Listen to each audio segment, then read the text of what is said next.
Really? It lasted 40 years? Because that was your last time there, wasn't it? I think that was the last time.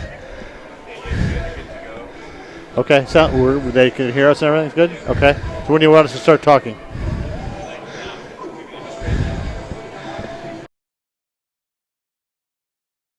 Gentlemen, it is Sunday morning, November the 20th. Just before 11:30, we're live from University of Guelph Alumni Stadium for the bronze medal game of the Canadian University Men's Rugby Championships. Today's bronze medal game will be McMaster University from Hamilton against the local team, University of Guelph. And I'm Mark Winokur with Jim Atkinson. And Jim, after the game yesterday, which was one of the hardest games of rugby I've seen this year, how does Guelph come back mentally and physically and play again less than 24 hours later? Well, I think the Guelph coach certainly sent a message saying that they were not disappointed in how they had performed, obviously disappointed in the result at the end, and Doug Tate, the UVic coach, said that they stole one, basically, that Guelph outplayed them, but at the end of the day, Guelph were just not quite there. It's a shame that running up a score against UPEI was going to be the factor that determined who made it to the gold medal game. These two teams have seen each other twice already this season. Mac lost in the league to Guelph and in the playoffs for the OUA Championships, but were very competitive in both of those games, so they'll be thinking maybe third time is a charm here. Still a medal to play for, nothing to be ashamed of given the quality of the rugby that was shown yesterday. So I know that the Griffins on home field are really hoping now to take something away from this event. So for those that were not across it, yesterday's result in the pool rounds was University of Victoria 11 and Guelph 11. UVic went through on points. They scored 97 points against UPEI, and Guelph only scored 66. So in the category of no good deed goes unpunished, UVic goes through and Guelph are out. But I don't think that yesterday demonstrated any level of superiority by one team over the other. And certainly, if there was ever a game where both deserved to win, that was it. It was an amazing game of rugby. It was, and admittedly, Guelph for the last 15 minutes were on their heels defending and couldn't find a way to break out and get that pressure off their line, and ultimately paid the price for that. But overall, as a game, highly competitive game, and a great harbinger for the future of this tournament. I would hope in coming years, the fact that the West aren't going to come and ride over people.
Has been performed here. The referee for today's match is Rose Labrèche. The weather today, much different to yesterday, Jim. Yesterday was misting still and about 7 degrees. Today it is brisk northwest wind with some snowflakes in it. A couple of degrees above zero, yeah. But hopefully that's going to hold. That couple might be generous. It may be generous, yes. It's as close to zero as you can be without it being zero. So it's going to be a challenge for teams now because they're going to have to adjust to the wind. It looks like Guelph, who are playing in black with red and gold trim, will be moving from our left to our right. So they will have the wind in the first half. Mac will be playing in their maroon and gray hoops. to our right, and they will be going into the wind. So for Guelph, tired physically and mentally, but they're taking the win. So, you'd think that they would really want to pin Mac into their end for this entire first half if they can. Absolutely. Both teams coming off 2 games in 3 days, but Guelph with the advantage of a rest day in the middle of that. So I would hope that they have some fresh blood that they can insert, because it's a tough call to expect teams to play at the level of intensity that we've seen, certainly yesterday particularly, and maintain that. But I think both these teams playing with a lot of pride, and it's going to be a very physical contest, I think. Guelph have made a number of changes from yesterday, Mac less so, but both teams are changed. We are about to get underway with Will Kelly for McMaster, and he kicks into the Guelph end. Ball taken there by Johnny Sheridan, who is playing 12 today. At 10 is Owen Walsham. The 9 is Cody Weiss-Burton, and he goes wide to Mac Kia in the wide channel.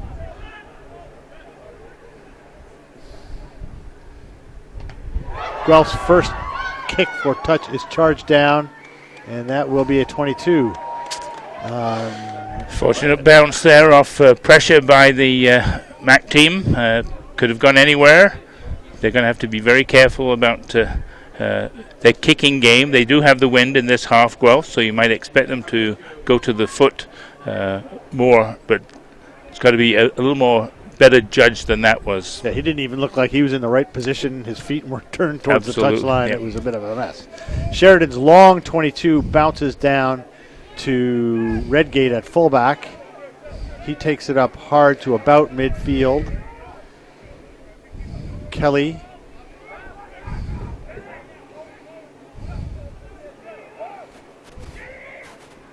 Kelly now to McRogers. McRogers, who's been playing flanker the last 2 games, is hooking today. Here's Kelly, gives to Mike Smith, hard carry up the middle. Drives to about midfield. Pinkerton distributes.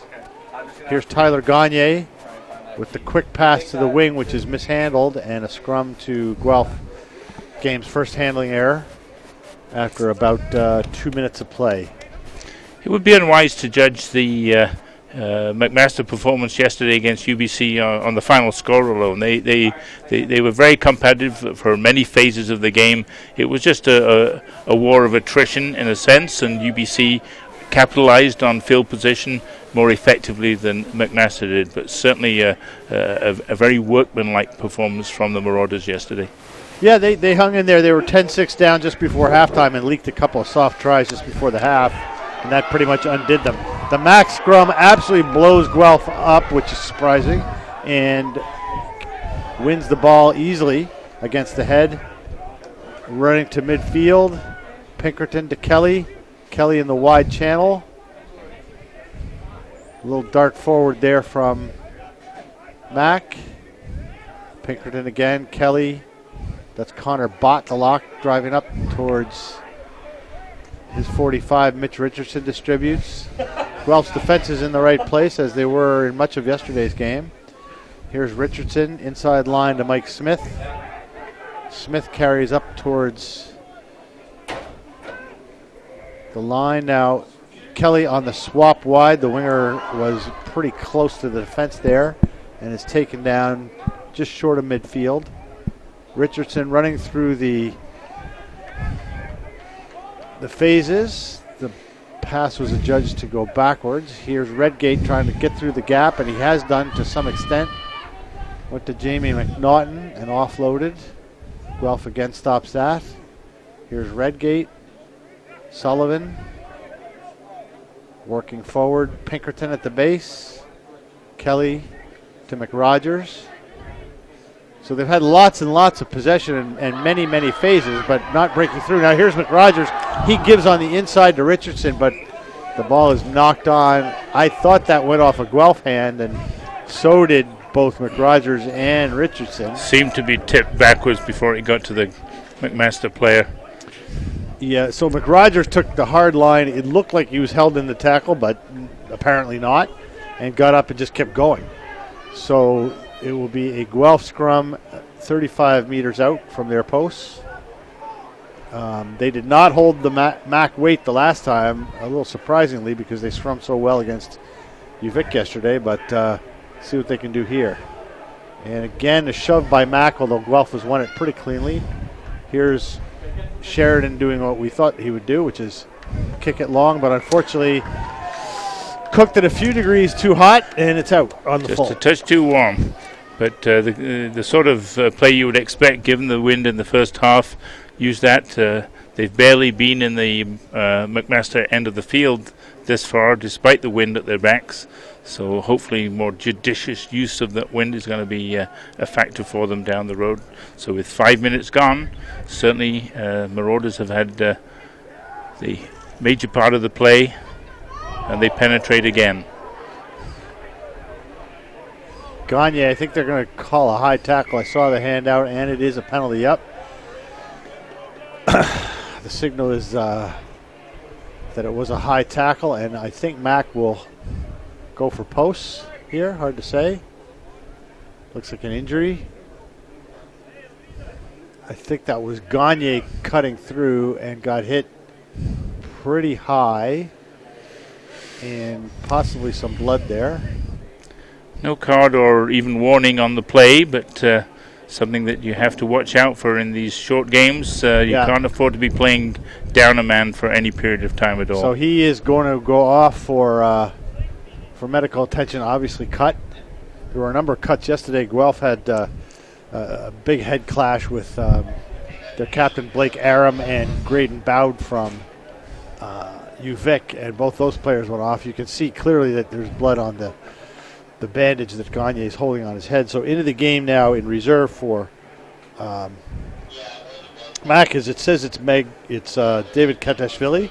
I hope it is. They've been a little bit inaccurate with the sub numbers. Now here's somebody coming off for Guelph also. 16 on into the game for Guelph is Alex Sweat coming off. I can't really tell. It looks like maybe And Mac elect not to take the points, which perhaps is surprising. Settle things down, establish a lead, but they've banked on the fact that they've had good field position and they want to capitalize on that for the bigger score. So the Guelph player also coming off for blood. That was some kind of head clash there, and can't see who that was, but Sweat is into the game, and I believe that is the Guelph 7 or 2. Can't see from here. The head clash yesterday, which took Graydon Bowd off the field, potentially had an effect on the final score because he was the kicker, he was their kicker and wasn't available for the attempt at goal, which would have given UVic the outright win with a 13-11 score. But in the end, their better points against UPEI carried the day. Robbie Wingrove squirts through the pile and falls on a loose ball, but I think they're saying that didn't enter the tunnel fairly, so there wasn't a contest for the ball, and they're going to reset it.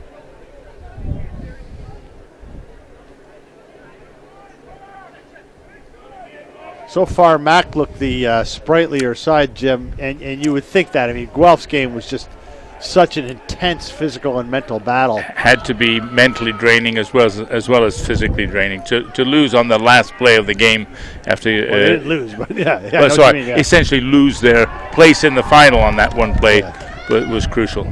So Mac have once again demolished the Guelph scrum and are awarded their own put-in 15 meters out to the right of the post. Surprising to see the Guelph scrum get blown up like that, and not only that, because it's the same front row that played against UVic yesterday. Whether that's fatigue or Mac is just that much better. Well, looking through the tournament, of course, against Concordia, UBC were totally dominated in the scrum, regardless of whose put in it was. They were shunting the opposition back. So the fact that Mac were able to hold that in their game against UBC was a key factor. Mac with a decent scrum, not overwhelming. Kelly to Richardson on the crash ball. Richardson drives through the tackle of Sheridan. He's about 6 meters away. Here's Kelly, inside ball. Nearly turned over, but well held there by Mac. Here's the outside past the red gate. He has no one outside him, and he is held up 5 meters short. Here's Richardson, first receiver. Nice step, and he's going to score. Mitch Richardson against the wind. Very nice step by Mitch.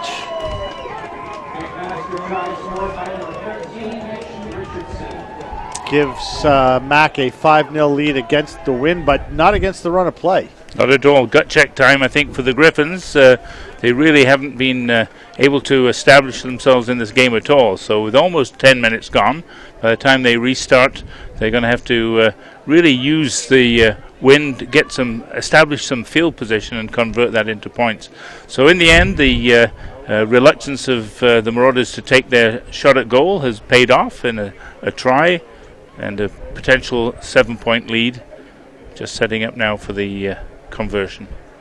This will be Kelly. He's got a holder there in Graham Dobbs, who played at 9 yesterday for Mac and is playing on the wing today. He's going to stretch out and make sure that ball doesn't rock off the tee. We've played 10 minutes. That's the first score of the game. Kelly's conversion from 24 meters out, well left of the post. Kick is on the way. It looks good, and I think he's got that. He does. Yes, excellent kick. Yeah, veered a little towards the end, but had enough on it to carry it through. Yeah, right into that northwest wind, which is not that balmy today, Jim. We're feeling it up here in the booth a little bit. Well, I've got more insulation personally than you have, Mark, so I'm not feeling it quite as badly. You say that like it's a bad thing. Here's Sheridan's kick, and dropped by Mac, but cleaned up at the base. Pinkerton swivels and gives to Kelly coming around.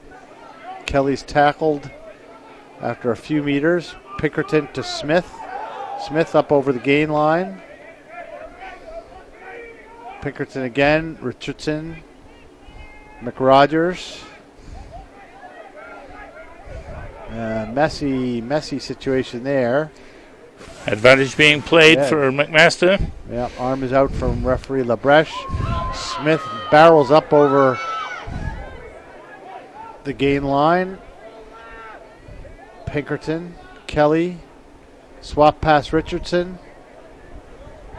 Back behind. Wonder if they've got advantage yet. Here's Kelly. 20 meters from the infringement, so at this point now you'd have to say they've gained advantage from major well into Griffin territory. Kelly steps, tries to offload to Kadashvili, but he saw that he was covered, so he kept. Pinkerton on the inside line to Connor Bott. Pinkerton again, Richardson, McRogers. Loose ball. McRogers retained possession. Bott again. That's Sullivan, actually. Pinkerton to Kelly. Kelly hard line inside. Nice offload. That's to Cam Elliott, and he throws the ball, unfortunately, into touch. It'd be a Guelph lineout. But again, Mac are just simply carrying the play to Guelph. Guelph looks like they would rather be somewhere else. Very sprightly play from the Marauders. They're certainly not afraid to move that ball around. A lot of penetration coming from intelligent running and holding the ball when appropriate, not trying to be too optimistic in their passes. Certainly deserve their 7-0 lead at the moment. Here's Sheridan chased by Rob Wingrove, club mates at Markham Irish, but certainly not mates out here today. Wrapped up in the tackle. Yep, he held on to that too long. Guelph really wants to kind of get going here. They've got 18 minutes left in this half. We have a line of snow moving in from the northwest, which is not very far from us right now. So Guelph would really like to get the ball down in the back end before the weather deteriorates further, I would think. And we got lucky yesterday. Basically on the final whistle of the UVic Guelph game, the heavens opened and it really poured down. So with any help from the weather gods, we'll get through today without the snow flying. Well, I'm looking out at the tree line about a kilometer to our west. It doesn't look that promising, but here we go with Guelph losing their penalty line out and Mac clearing again. Guelph really hasn't made anything positive happen yet at all. Kelly up towards halfway. Pinkerton to Richardson in first receiver position. Some weak tackling by Guelph on the outside. Mack again into Guelph territory. Here's a pass for Richardson that is knocked on by the inside intended receiver, so it'll be Guelph scrum just about on halfway, slightly in the McMaster end. Barely into the McMaster half for only the second time in the game, being very much a on your heels performance by the Griffins this far.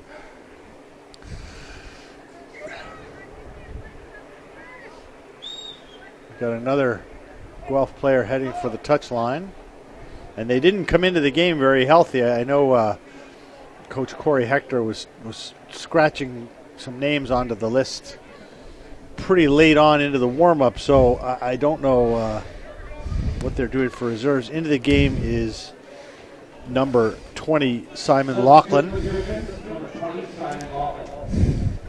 He is coming in to play second row, I believe, joined Matt Kia in there. It looked like Matt Van Camp was the player that went off. So Guelph feed to the scrum just inside Mac territory. This is probably their first attacking opportunity in the entire game. And hoping to take advantage of the put-in. But again, Mac have got the drive on. They won the scrum. Well done by Guelph to win that going backwards at a rate of knots. Weiss Burton to Walsham. That's Milne, I believe. Straight over the ball is Mack. I think that's been poached. Yes. Good steal by Marauders there.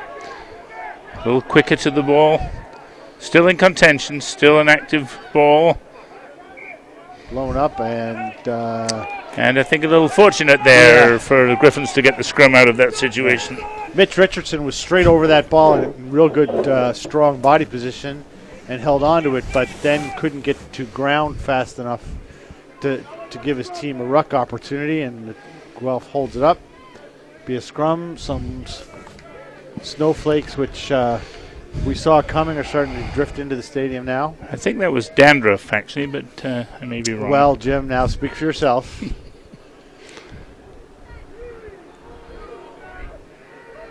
Here's another put in by Guelph. Better hold this time. Yeah, better hold, but it blows up at the end and it's off the head. Here goes Cam Elliott. Cam Elliott tries to work it to the wing, and it is knocked on by... Oh, Griffins living dangerously at the moment. Marauders really have their tails up, taking advantage of their dominance in the scrum. Such a mental and emotional game this game of rugby is. I mean, here's Guelph last week blown out in the OU final. Yep. Yesterday playing arguably one of the top university sides in the country to an absolute stalemate, and then today come out against a team that they've beaten twice in the season and really looking the vastly inferior side. Better scrum there from Guelph. I have no idea what that was.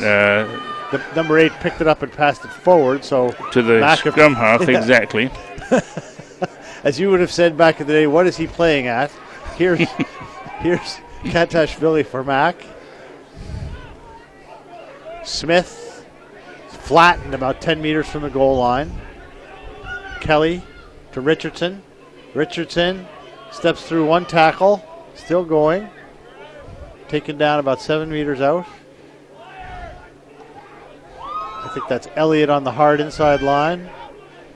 Here's Bott picking from the base, not making much ground. Here's Mack driving to the goal line. He's very close. Tough to say. Boy, that's about a foot short. I think they would pick and go here, but it's going to be tough. Driven back by Guelph, some good defense by the Griffins. Quick pass, and Kelly. And there it is. Will just simply dummy and score easily. So Mac's lead goes to 12-0 and really... well worth that, well worth that. Capitalizing well on their field position, on their dominance in the tight pieces. That's very really a wake-up call here for the Griffins. Yeah, I'm not... Interesting put in. They won the scrum probably more effectively than than they had earlier. And the 8, Jared Collinson, picked the ball up and threw it forward to his scrum half, which is against the I was going to say rules, but there are no rules. There are only laws. There are only laws. Contrary to the laws, and Mac capitalized from there and played the advantage well. Took that in close to the line. But I think the term brain fart comes to mind there. Not quite sure what was happening at the back. Yeah, that's an odd play at this level. So here's Kelly now with a similar position from his first conversion attempt, but with a 12-0 lead and going to have the win in the second half. Mac really looked like they're in good shape here. Kelly's stroke, he is going to curl outside the posts. So a bit of a reprieve there for the Griffins. Certainly the only answer now is to establish some position in the McMaster end of the field. They have barely crossed halfway throughout this whole game. Oof. That was a long kick taken by Sheridan. He saw that Mac were a little bit asleep at the switch, and getting back. He has pinned them to within 12 meters of their goal line with a pretty good kick there. So Mac with the throw. This is as close to the Mac line as Guelph has been in the entire game. By a ways, but they don't have the ball. Yes. So McRogers' throw here is won cleanly by Jamie McNaughton there for the Marauders. Ball going nowhere fast. Got a bit of second momentum now. The Marauders staying with this drive. Pinkerton to Kelly. Kelly flicks to Katashvili to Richardson on the outside. Mac, good tackle there out by Hofstra for Guelph. Drove his man backwards. Pass on the McMaster winger's hip to kind of slowed the momentum a little. And now a lazy pass inside. Yeah, he did not need to do that. Threw the ball and Hofstra was right there to intercept. So Guelph now have the ball in McMaster territory. And can't see what the signal is from here because looks like a scrum for the Griffins. Scrum to Guelph. On the Tough 30-meter line. Sometimes Ms. Labreche is hard to see because she's somewhat shorter than the rest of the players, and when they stand in front of her, we can't really tell what's happening. So we have just under 10 minutes remaining in the first half. McMaster leading Guelph 12-0 in the bronze medal game at snowy, cold Alumni Stadium in Guelph. Decent crowd, actually, considering good crowd for the weather. The time of day, the weather, everything else. It's a little bit surprising. And of course, Guelph would have been hoping for a home show in the final, but good show here for the bronze medal game.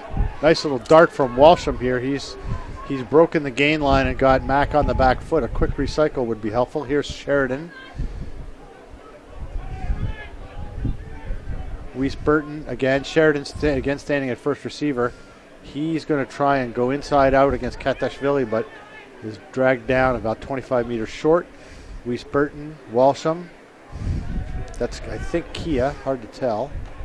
More promising pattern of play here from the Griffins, keeping the phases going. That was Milne and offside against McMaster. So what do you do here if you're Guelph? Well, you quick tap out of hand and recover on your own. Very fortunately. Completely isolated was Hofstra, but Guelph recover. So you made a bit of a meal of that, but they got away with it. Here's Weiss Burton looking to the narrow channel. Stepping inside hard is the fullback Campbell. Spread to a little isolated in the middle there. Managed to stay on his feet there to keep the ball alive. Here's Sheridan, half gap. Nice offload. That was lovely. Oh, nice running from the winger there. He's about 5 meters out. This is better from Guelph anyway. Here's Kia driving through the pile. Guelph are close now. They really need to get on the board here at some point. And they got the advantage of the call. Yeah. Penalty. So normally here, Jim, what you would do is possibly opt for a scrum, but their scrum is they're going wide. Driven. That's Hofstra. He's about a meter or two from the Mac line. Held in the tackle. He's gotten to ground. It looks like it's going to come back on the Guelph side. And it has not. Well, I think a bit of a rush of blood there, Mark. They putting the ball out wide. If it had gone one more pass quickly, could have given them a score in the corner, but not taking the scrum, settling things down. Maybe a little show of panic there from the Guelph side.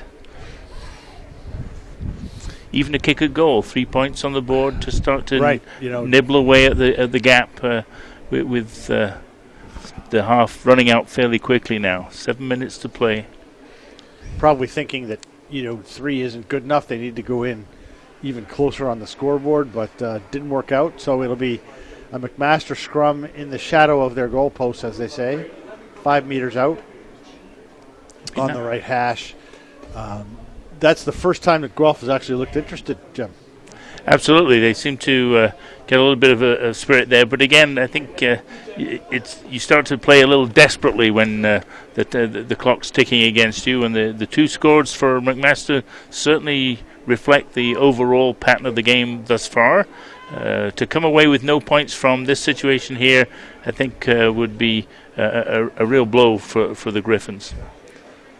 So Mac will feed their own scrum 5 meters from their line. They've been overwhelmingly superior at scrum time, so you wouldn't think they'd have any trouble with this one, and they do not. Ball is at the base for Pinkerton. He's going to clear to Kelly. Kelly outside to Richardson. He's got a little room, little swivel pass there to Dobbs on the wing, held up in the tackle about 25 meters out. Pinkerton inside line to McNaughton, not held. Drives on. That ball scoots out of the ruck. I think that just came off a leg. Here's Walsham inside to Milne. Milne's got some pace. He hands to Simmons. Simmons is dragged down. Weiss Burton moves it wide to Walsham. Good tackle there. Classic tackle. And lost forward in that tackle. That's some good defense by McMaster there. Guelph looked like they had numbers and some pace running at the line, but all came to a sudden end.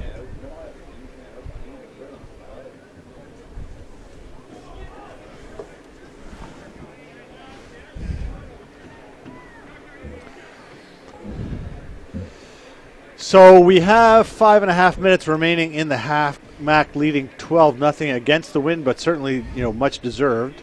This last few minutes have been Guelph's first foray into the McMaster end, and they just really haven't looked like scoring other than that. Kelly wide to Richardson. Big pressure by Simmons. Nothing wrong with that. Got him in the act of kicking. Absolutely. And slides off the side of his foot.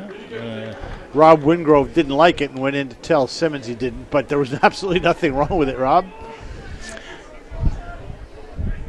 Aurora's playing a very flat line off that restart, trying to penetrate quickly, but good defense. Up quickly, put the player on the floor after he attempted to put the kick in. Here's the throw, won by Guelph. Sheridan wide, dropped summarily, and it'll be a knock-on to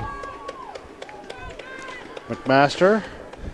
No advantage there. Knock-ons by both teams, so scrum down. And again, I think that was the fullback, Dalton Campbell, coming into the line, but couldn't handle.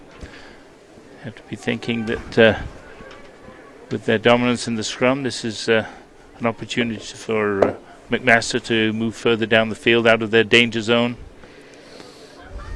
Just under 4 minutes remaining first half. McMaster 12, Guelph 0. McMaster to feed the scrum.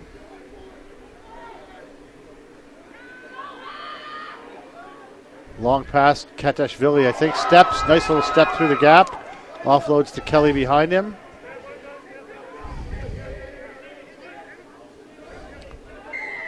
Big mess, and holding on is the call from referee Labreche against McMaster. So Guelph has a chance now to play this into the corner with about 3:20 to go till halftime. And Sheridan's punch kick to touch. I've seen him kick better than that, but that'll have to do, I guess. So I think the blood sub is back in for Guelph. Again, Guelph has now spent a good 10 minutes in the McMaster end of the field, but nothing to show for it as yet. Alex Sweat throws. Kia wins cleanly. Guelph trying to drive them all forward. They've got something going here. Slowly, but it's going. Reese Burton, Walsham. Big carry of scrum cap comes flying off. No head in it, though. Thankfully. Here's Walsham through the half gap. Reese Burton. Sheridan at first receiver.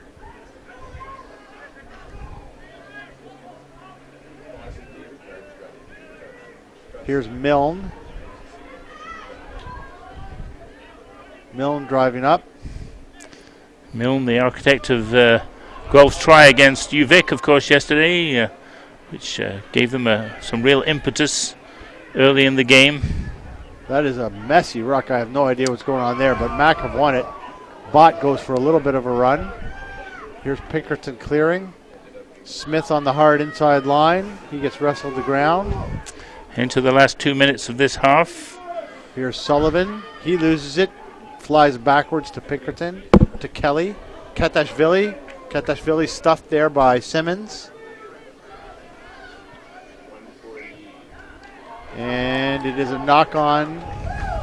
And Guelph are awarded a scrum with just over a minute and a half remaining in the first half. On referee's time now, so hard to know just how much time is left, but should be the opportunity to set a scrum and hopefully win your own ball, which would be a bonus the way things have been going in the scrums.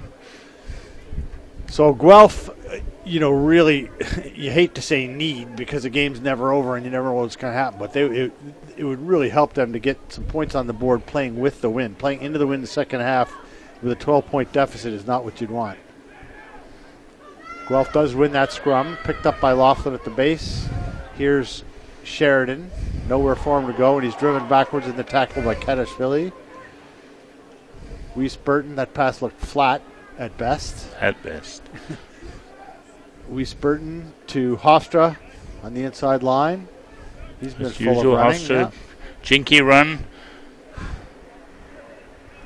Here's Simmons, straight hard line, held up in the tackle. Ball went backwards from Walsham, so they're going to let that play on. Guelph still has it. Milne. Somewhat in disarray here by the Griffins. Ball bounces out and a penalty. And if I were Guelph now, I would put 3 points on the board and walk off at half-time, at least have a bit of a narrower gap. And it looks like that's the option they're taking. Yes, Sheridan is pointing at the post. He's about 39 meters out on the right post. He's a right footer, so he's got a natural curl. So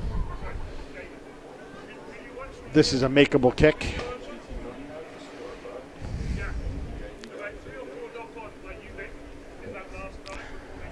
Slim return on their efforts, but 3 points here certainly gives them a little bit of a lift. It's still down 2 scores if they make this, but a chance to talk about things at halftime and come back out with a. Yeah, Guelph's last 10 minutes have been better. They really didn't show up for the first 20, which sounds harsh, but I think their staff would agree. So here's Sheridan to try and at least get something on the board at the end of the first half.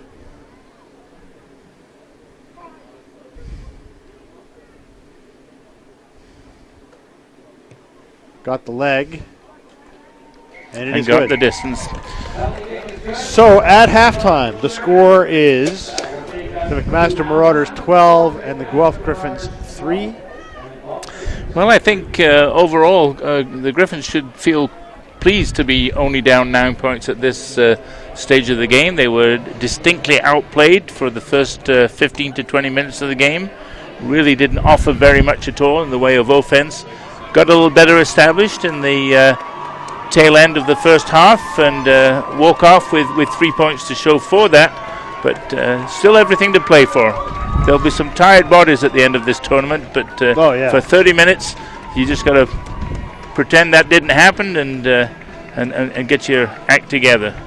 So Mac walking off to the applause of their fans who are just down here to our left and looking fairly confident. But, game like this, I wouldn't say it's over by any means. Guelph has a hard but not impossible ask, down 9 points with 30 minutes to go. Absolutely. But they have had the better of the play for the last 10 or 12, as Jim pointed out, and anything can happen. So, Jim, we're into the last day here of the tournament, and we've had, some games that would be hard to call competitive, 66-0, 95-0, that sort of thing. But then we've had other games that you've really seen, why we should be doing this. And that, to me, I've seen about 30 games of rugby up close this year, from the national team level to the Canadian Rugby Championship level to the Major League Rugby level. And to me, yesterday's Guelph UVic game was the most intensely and evenly competed game of rugby I've seen in a long time. And do you think we need more of that? We need more of that, but again, we're in the early stages of developing this competition, and the Concordia coach, Craig, was saying they learned a lot from coming to this competition. They learned that they have to be more physical. They have to be able to stand the pressure of the game. Don't get that on a regular basis, week by week in their Quebec League, but something to aspire to as we go down the road. A difficult situation out in the Maritimes because it's a club sport for the men out there at the moment, but no shortage of potential talent out there. And with the opportunity to showcase your programs across the country with a national championship, I think just raises the stakes for everyone in the game. Yes, we expect Ontario and the West to be strong. They have strong club programs. They have a good wellspring of players to bring forward as well. But taking this game across the country is going to be crucial, I think, to our future prosperity as a team. We won yesterday at the men's international level with a very wide and fast played game, out wide, lots of speed. So we have to aspire to playing at a much more competitive level at every level, from club through intercollegiate, obviously to the developmental programs and the national level. But this is a step in the right direction, without a doubt. And the game yesterday, as you said, between Guelph and UVic, of itself said this is a competition that needs to continue. Correct. I agree with that 100%. And, I think there's some tweaks. I mean, ideally, you wouldn't want to play this many 60-minute games in this short a time span. Ideally, you'd want to have some kind of a tie-break situation that lets people advance to finals on the field of play rather than in the boardroom. But these are things that, listen, you're never going to get things right and 100% perfect the first time you do them. But I think for the tournament organizers, for Rugby Canada, for the committee that put this thing together, and for the teams who participated, you'd have to say this is an unqualified success. And I think talking to Kenny Goodland and Francois Ratier from Rugby Canada this morning, they both felt that this is going to give them a team to assemble to play against the U.S. in June as a college all-star team, if you will. And without this kind of tournament, they would have been guessing. Now they're going to be making much more accurate selections. Absolutely. And I think besides being a memorable event for the participants, I think this has been, as you say, an opportunity to really compare the talent levels across the country, and to give opportunities to players, sometimes playing in the hinterlands a little bit of rugby, yes. but a chance to be seen on a national stage is no bad thing. Where is that U.S. game being played? Do we have? Well, I mean, we talked about that this morning, and I'm not sure. It sounded like Toronto might be an option, or the Toronto area, but I don't know these things. It's above my pay grade, so as is almost everything else. But I think we'll have a decision on that fairly soon, and that'll be something that the players can start to build on. So, looking ahead to this afternoon's final, now obviously we would have much preferred to have an Ontario team play a BC team in the final, but that's not what's happening. It's UBC against UVic. What do you think we're looking at there? Well, of course, UVic has already played UBC about a month ago and lost by 20 points or so. UVic, until 3 or 4 years ago, were highly competitive, and UBC seemed to have their noses in front in the last few years in terms of head-to-head competition. But then again, we're looking here at a game 12-3 at half-time between two teams where Guelph has won the last two games, and third time's a charm perhaps for the McMaster Marauders. Similarly, UVic will come out, starts at 0-0. It's going to be very much a factor of who can establish their game early. Both are coming off 2 games in 3 days. As you say, this format is not very forgiving to the players and their bodies, etc. So it becomes a very mental sort of game, I think. And I'm just hoping for a competitive game, one that really finishes this whole competition on a high note, because it's got stronger and more intriguing as the days have gone by. Yeah, it certainly has. So we're just about to get back for the second half here from Alumni Stadium. As we said at the outset, it's just above 0. There's a strong northwest breeze with some snowflakes mixed in. Looking fairly threatening to the west, but no big snowstorm yet. Guelph will be playing now in this half from our right to our left, playing in the black with red and gold trim, Mac in maroon and gray hoops. And hard to tell if the teams have made changes. Tragically hip on the music here, perhaps a tribute to the absence of the Queen's team. I couldn't listen to the hip for about 10 years after playing Queens in Richardson Stadium back in '94 when they were on the soundtrack, and we lost that game fairly convincingly. So I would sincerely doubt it's being played as a tribute to the University of Kingston that isn't here. That would be just a guess. It's just a Gord Downey tribute. Yes, absolutely. I think, more appropriately. So we're back for the second half. Sheridan will be kicking off into the wind for Guelph. Difficult to see too many changes, but I think this will be, since it's the last game of the tournament and the last game for a while for some of these players, I think coaches are going to be less worried about man management and more worried about just trying to get the last result. Go for broke. So here's Sheridan's kick. It's going to hang up in the wind, taken well there by Richardson. The outside center, cleared by Dobbs, who now has moved into the halfback spot. He started on the wing, but it looks like he's playing 9 now. He gives to Kelly. Kelly punts it straight into the arms of Hofstra. Hofstra will almost no doubt have a go, and does. Stopped by Richardson. Ball's free at the base, and nobody is attending to it. Picked up by the loose head, Gleber.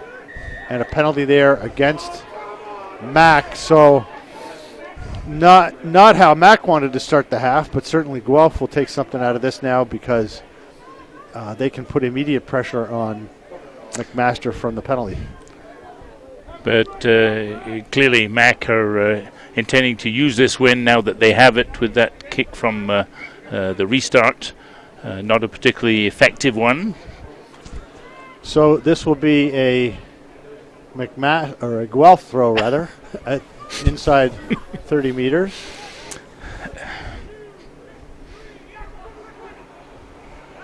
Here's the throw from Sweat. It's swatted out of the air by Guelph, who win it.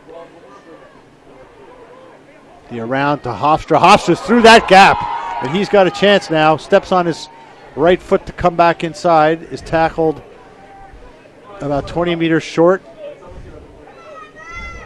Guelph now on the attack. That was Gleber. Here's Weiss Burton. Here's Kia. Kia gets his arms free and offloads to Simmons.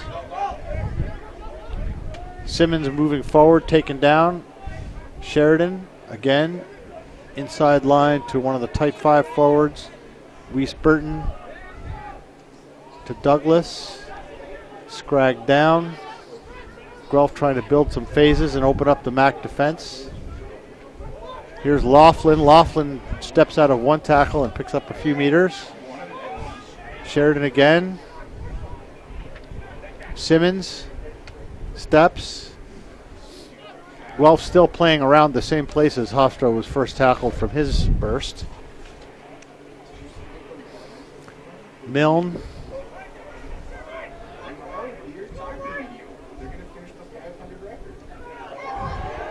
Kia chopped down by Wingrove. There's a mismatch of about 100 pounds, but Wingrove won it, and it looks like Mac have turned that over.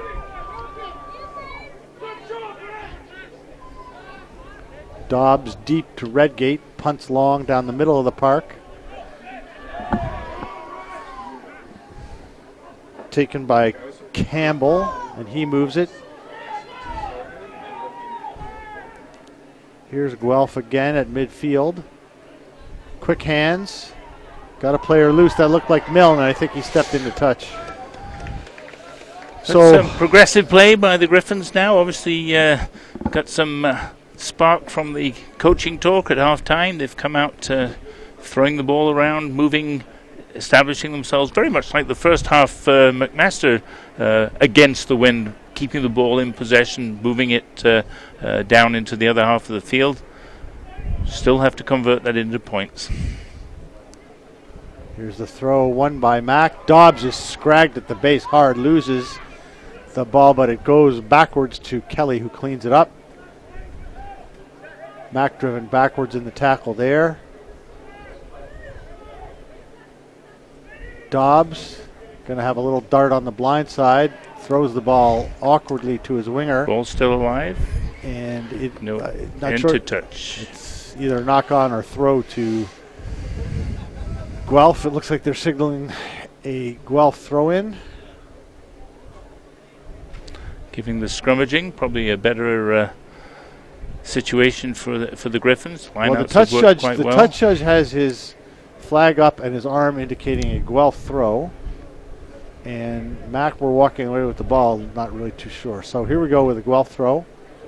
That is, I didn't think it was straight. And referee LaBreche agrees with me. The throw was not straight, so it'll be a McMaster scrum. That's an opportunity wasted by Guelph. And that was something that was a hallmark of the first half.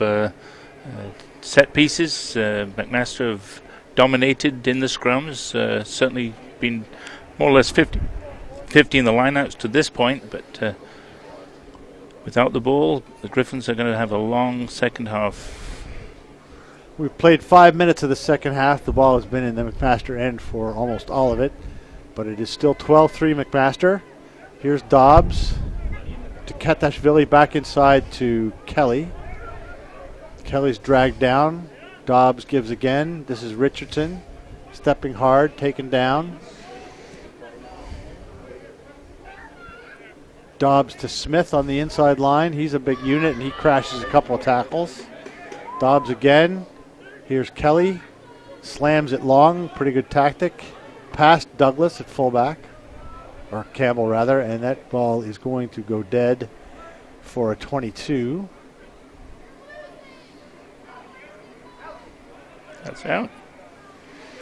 I don't know why he was letting the clock tick down there. Not much point to that. Nope.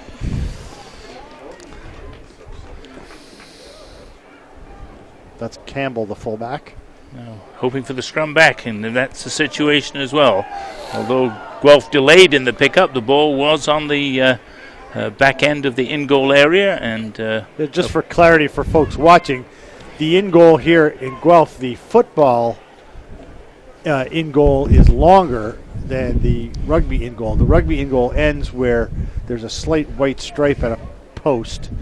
along the dead ball line, and that ball went past. So that does come all the way back, which is a difference of about 80 meters.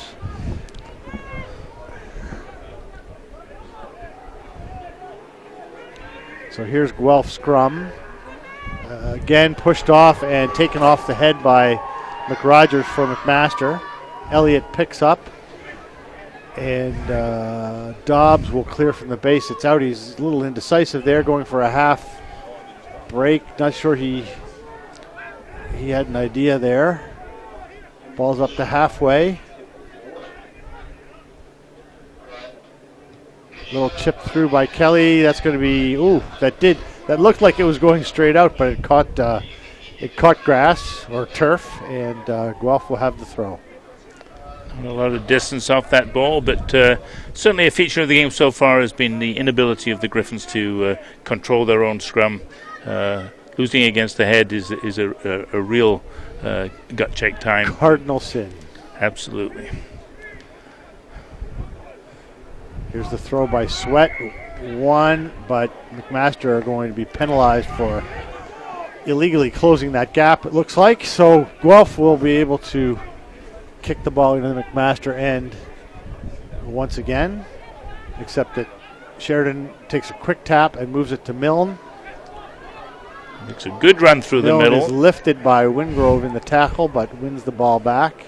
Quick little dart by Weiss Burton, hands to Simmons coming through in support. Weiss Burton again, pass to Hofstra, and it was knocked on. Judge knock on. Again, maybe game management a factor here. I think a deep ball into the corner might have been a better option for the Griffins when they got that last free kick. Penalty kick. Looks like Sam Evans coming off for Guelph, the tight head. And into the game is a reserve whose name is not on the game sheet, so we'll... A-N other. A-N other, yes. Does A stand for Andrew, perhaps? Oh, it could well be, yes. But he was never a Rookie of the Year, so... or MVP, or any of those things. Speaking to a very narrow audience here, but... Shallow, I think, is the word, not narrow. So it'll be McMaster scrum with Dobbs feeding just inside his half. Mac wins easily, balls out. Elliott to Dobbs, and he punches it through, but Hofstra gathers. He'll have a go, I'm sure. He's generally full of running. Weiss Burton. Pass to Sheridan, who passes to Laughlin, who drops the ball, and Sheridan's look in his direction was not one of affection. So now it will be Mac ball. And now we've played 10 minutes of the second half, most of which has been in Mac's end, but Guelph just not looking like manufacturing anything, really. And again, unforced errors costing them. Field position has favored them, but they've not capitalized at all. Mac win the scrum pretty easily. Elliott picks, gives to Dobbs. Dobbs offloads to McClay. McClay stepping inside. Recycles. Interesting. Yes, and I think not if rolling away against... yes, I think I'll be taking 3 points here if I was McMaster, and they're going for the posts. So this will be 30 meters out on the right post for Kelly. Definitely a makeable kick for him. And it was a 2-score game before, and it's still going to be a 2-score game if he makes this, but that's just a little bit more comfort level for Mac.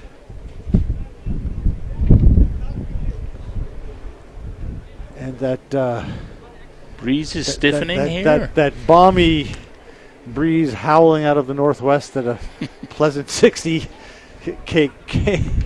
kph is really making things comfortable up here in the booth. Absolutely. Hypothermia is a risk, but... Don't say that. I already had that once this year. So here's Kelly from 30 meters out on the right side.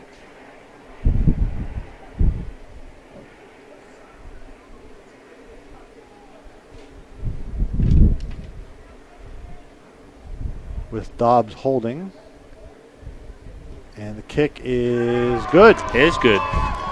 So, re-establishing a bit more of a cushion, 12-point lead for McMaster Marauders with approaching 3/4 of the game gone. It's time to make a statement here by the Griffins if they're going to be competitive at the end of this game. Yeah, it's got to be a little frustrating for the Guelph coaching staff when they've had, so many good games of rugby, and then but they seem to be so erratic.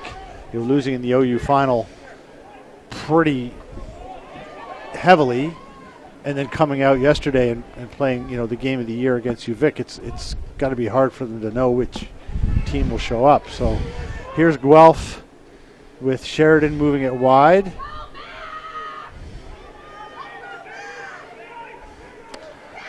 And stolen there. Smith on a gallop for Mack, driving hard. He's rumbling, bumbling, stumbling, as they say in the NFL, but he's up to within 20 meters of the Guelph line. Richardson with the quick cutout. Here's Katashvili. Good hands to Redgate. And walking in at the corner is McClay. Very well manufactured try from a turnover by Mack, and they're kind of turning the screws at this point. Nailing the coffin of the Griffins' hopes. Again, an unforced error, a turnover in midfield, just inside their own half, and capitalized on very effectively by McMaster. McMaster really got their tails up this stage of the game.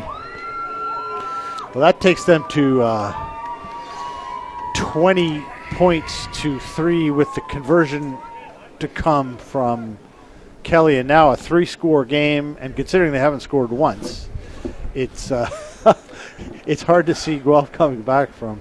The odds makers are that they have those win probabilities in the NFL, and I think we're up to about 99% for Mac right now.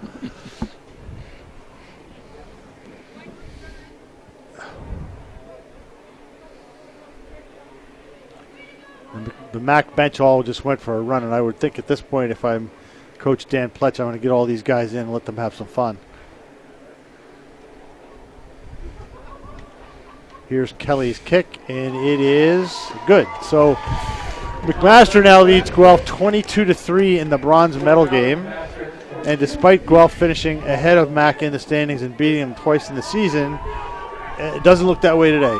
Doesn't look that way today, and although the Griffins are looking to end this tournament with a win, a draw, and a loss, they'll be very disappointed that they didn't bring their game on this particular day to take something home from the experience. And again, pressure here. Wingrove caught that ball and took it up hard, recycled, and now McRogers has gone for a little scamper. Here's Dobbs to Kelly. Kelly out the back door to Richardson. Richardson's pass is behind Katashvili, but Redgate regathers. Nope. Judge knock on, so it which will be I think Guelph was a scrum. little harsh on McMaster, but I'm sure Guelph will be happy to take it at this point. So we have 15 minutes and change remaining in the game. McMaster leading 22 points to 3. There seems to be a stoppage and a replacement, and not exactly sure what's going on here. Into the game for Guelph is number 18, Gabe Laplante. And off, it would appear, is Laughlin, which is weird because he came on as a substitute, so I'm not sure what's going on. It looks like he may have blood in the mouth. Yep.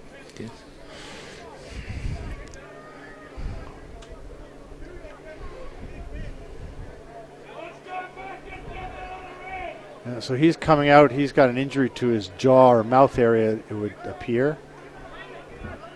And Guelph are going to have to get somebody to re-enter the game, I think, because it's a front row person. It looks like he's only using one arm, but maybe he's just trying to find his mouth guard. Right. Here we go. So Mitch Gleaver comes back in. And he's going to play in the 8 position, despite having started the game in the 1 position. And it's a Guelph scrum. He won't thank the front row for getting moved backwards on this one, which they do. And it is picked there by Gleaver, he's done well to retain that, but a knock on at the base. And Mac ball.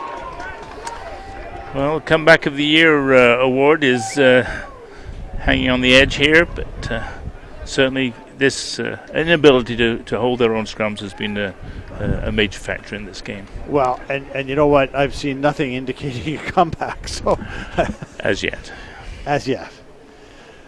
Just under 15 minutes to play. Mac 22, Guelph 3. McMaster scrum. One cleanly by Mac. They want to push it. I'm not sure that's the right energy for this time and place of the game. Well, runs the clock down. Here's Dobbs to Ketashvili. He steps somewhat out of one tackle and is dragged down. Here's Dobbs again to Kelly. Kelly to Richardson on the swivel back inside to Wingrove, but he dropped it. However, looks like a penalty for offside against Guelph, so Mac will duly stroke this down the park, I think, and just play from there. Kelly's kick has a lot of leg on it, and ooh, that just outstanding, kicks into touch. Outstanding. He has kicked that to 5 meters from the Guelph line, and it will be a Mac line out there. Certainly another chance to add points to their total of 22 right now.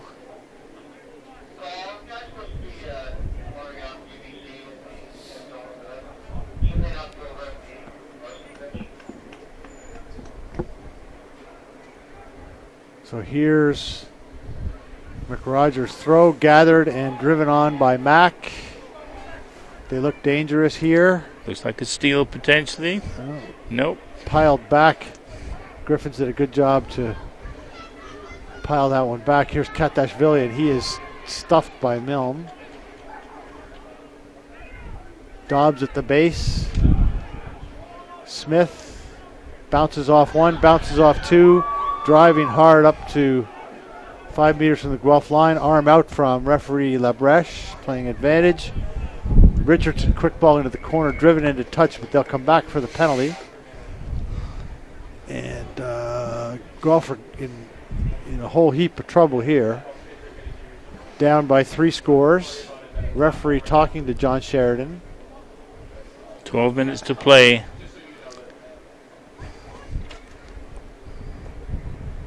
Looks like they're just going to pop it into the corner maybe for... oh, nope, they're looking at adding posts, points. add a few points, and put this right out of reach. 22-3 is already, I think, insurmountable. Just a few more nails in the coffin. Except for about 15 minutes of this game, you would have to say Mac are absolutely full value for this one. They've been the better team in every area. I don't think you can argue with that. Guelph were very slow out of the gate. First 10, 12 minutes, they were looked like they were in a bit of a daze, and the set pieces have punished them. Overall, I think McMaster are well worth the points lead that they have now. Snow beginning to fly a little bit, which is not a good... it's not dandruff, you mean? It's not. I think it's more than dandruff now. And it was dandruff before, but it's snow now, folks. And, of course, we have the gold medal game coming up at 1 o'clock. UVic taking on UBC Thunderbirds. And hope the weather doesn't become a factor in that game. Yeah, you wouldn't think that you'd want to have your gold medal match played in the snow. Here's Kelly's kick. It is up, and it is good. So McMaster's lead runs to 25-3, and folks, as they say, that's pretty much going to be all she wrote. Guelph showing really no signs of even getting back into the game. So Mac will, interestingly enough, 3 weeks ago looked like the outside looking in. They managed to hold off a determined Laurier team in the Ontario bronze medal game to advance to this competition. And they're going to get the bronze medal in the national competition, which is not a bad return on the year. A pretty decent run. Really only losing one of their last 5 games, and that was to UBC. And even in the league, they did lose to Laurier, but by 1 point in that game. So Queens and Guelph are the only ones who beat them in regular season, and they were competitive in the playoffs,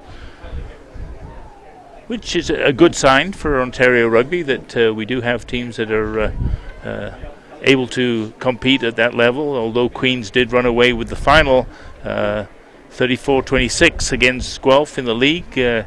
Was indication that there is a competitive league here. So Mac has won the line out. The pass is sprayed. Katashvili is through the gap. Nice little step. He flips to McClay. McClay, heading for the Guelph line, is dragged down 20 meters short. Here's Kelly, inside ball to Bott. Bott scrags his way up to about the original gain line. Here's Kelly, steps not through a tackle as he is dragged down by Kia. Dobbs to Smith. Smith stepping and driving forward.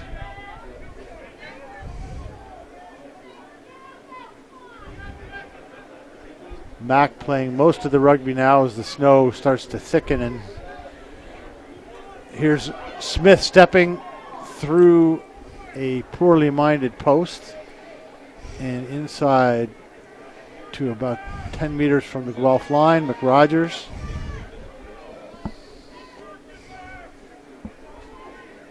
All they really need to do now is recycle and be patient. Here's Smith, dragged down, turtles the ball back. Picked by Bott.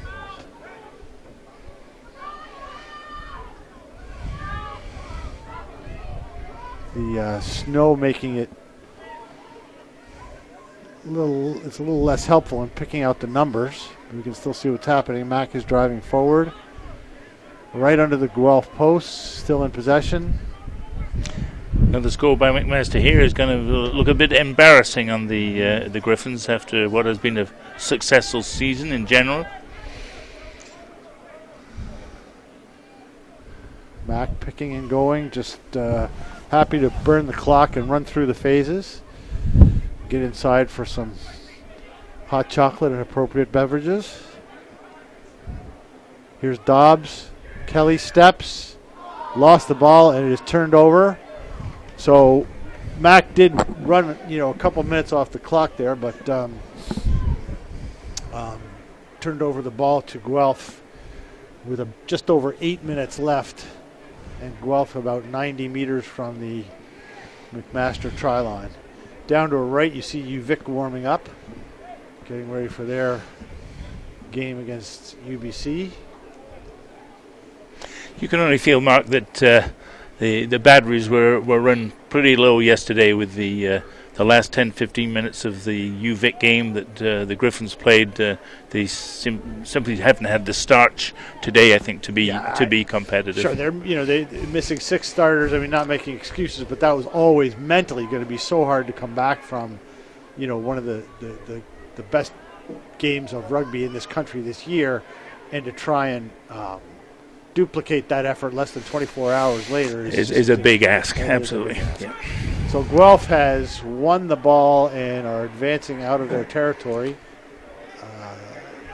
That's, I think, a reserve player carrying the ball up. Here it goes behind to Sheridan. Long pass to Simmons. Simmons out of his end. That was, I think, Weiss Burton. Scragged down. Big mess at the breakdown, but Gleaver's. And again, story of the day. Gleaver's passed straight into Sheridan's hands, but he was thinking one play ahead and dropped it. So it will be Mac ball with 6.5 to go in the now steadily swirling snow, and you'd have hoped this would hold off for the final, but it doesn't look great right now. To the west, promising. Pretty much obscured by snow, less than a kilometer away. So we could be in for a little bit of a bashing here.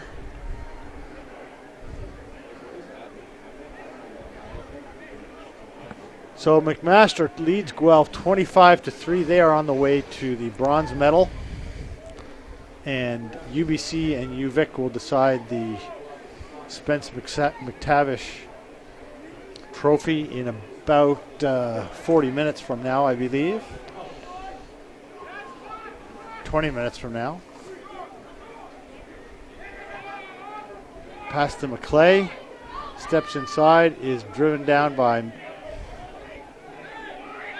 Collinson, I think. Couldn't see.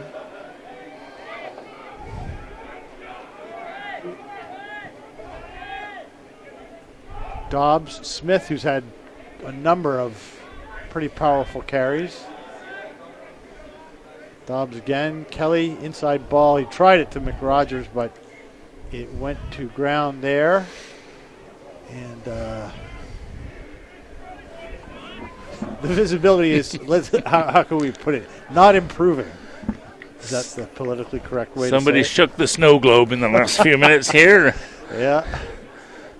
You think about, we play in Ontario, we play most of our rugby in scorching heat and clouds of dust on hard fields, just absolutely miserably hot conditions. And now here we are in the same season, and we are looking at a pretty decent little whack of snow. A squall. A squall. It's merely a squall. Like the one that the Edmund Fitzgerald ran into all those years. Yes, absolutely. So here's Weiss Burton feeding the scrum. And once again, that was illegally played, I thought, but Guelph struggled all game to maintain that the tight pieces, and it's ultimately come home to roost. They would be hoping with a few minutes to go for perhaps a face-saving try, but they've been pinned back in their own end of the field now for the last 6 or 7 minutes, and McMaster are in no mood to give them any favors, I don't think.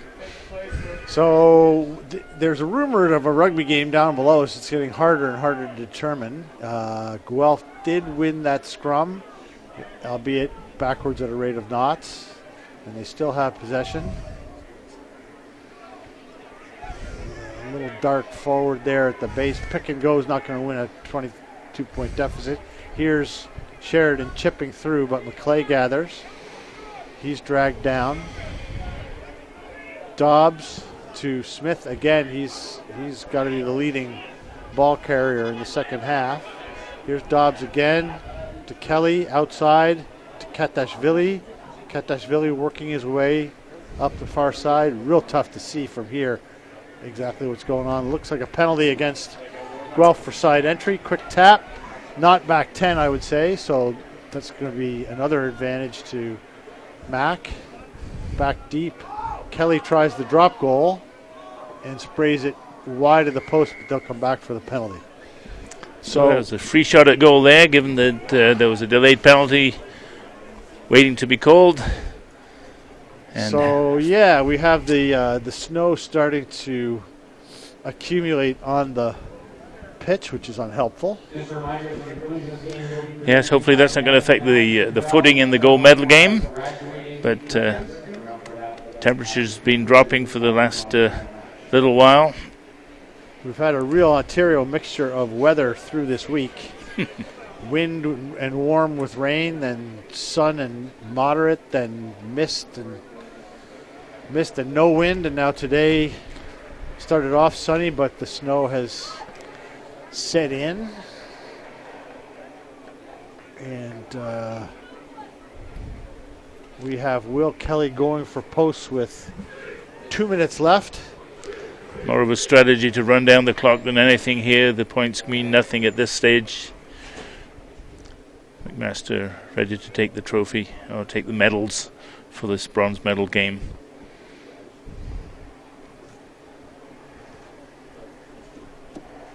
Here's Kelly's kick. Can't really see where it's going, so I guess it's as good as but mine. It is good. So 28 points to 3. Kelly's, I think, been perfect off the tee today. And he's a streaky kicker, so that's a good sign for him, although his next rugby action is a few months away yet.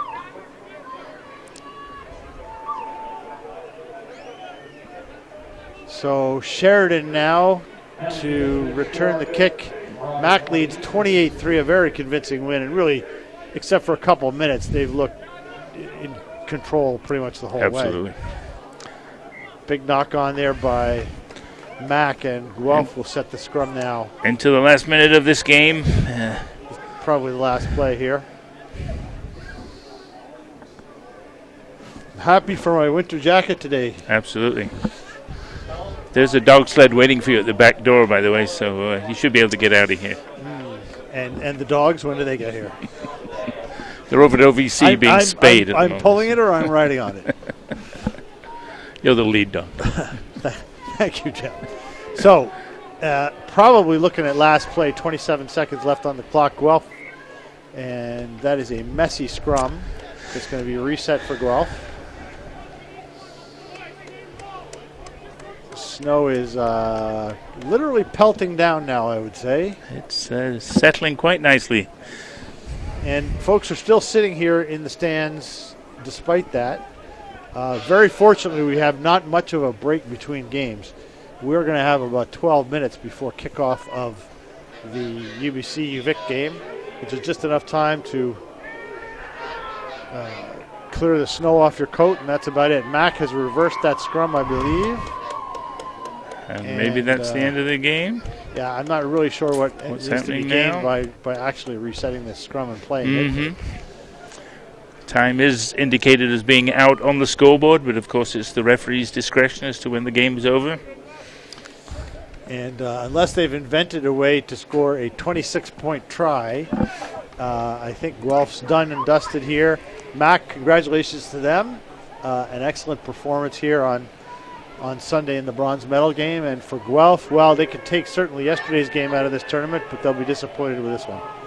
Ball's out, picked up, given to Weiss Burton to Sheridan. He punches it forward into the snow on the far side.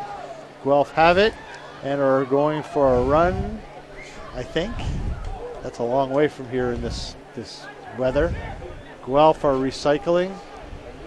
They are 15 meters from the MAC line. You got to give them credit for plugging away at it. Playing for pride now, and I'm sure a try would give them a little bit of consolation to be shut out. They haven't crossed Mac's line. Here's Weiss Burton inside line. That's Hofstra, I believe. There's advantage being played to Guelph, so we don't have the game's last play unless they score. Sheridan tries to step out of a tackle and slips and falls in the ice. Not a good sign for the footing in the upcoming game. No, that is certainly not what you want to see. Guelph banging forward again. Here's the penalty. And, I mean, I can't see Guelph. And maybe that is an appropriate note to finish on. Please. Let's. But no, it's still a penalty to Guelph. Made a bit of a hash of the tap kick there. Well, that's and the second. got away That's with the it. second one that he's made a meal of. The lights have now come on in Guelph, so that might help the visibility a little bit. Kia driving forward, 10 meters out. Guelph still pressing. Here's Sheridan. Ball is turned over. That's going to do it. Mac will probably just kick this out, and that's the game. And perhaps an indication there. Guelph going to the short side. They were outmanned 5 defenders to 2 attackers, but not been a game to remember for the Griffins. A tournament to remember, I think. Good of them to host this whole thing. Organization has been outstanding, especially given the short notice that they had to put things together. And now, as you can see from the footprints on the field, it really is settling, and I'm just hopeful that isn't going to be a factor in the final game of this tournament.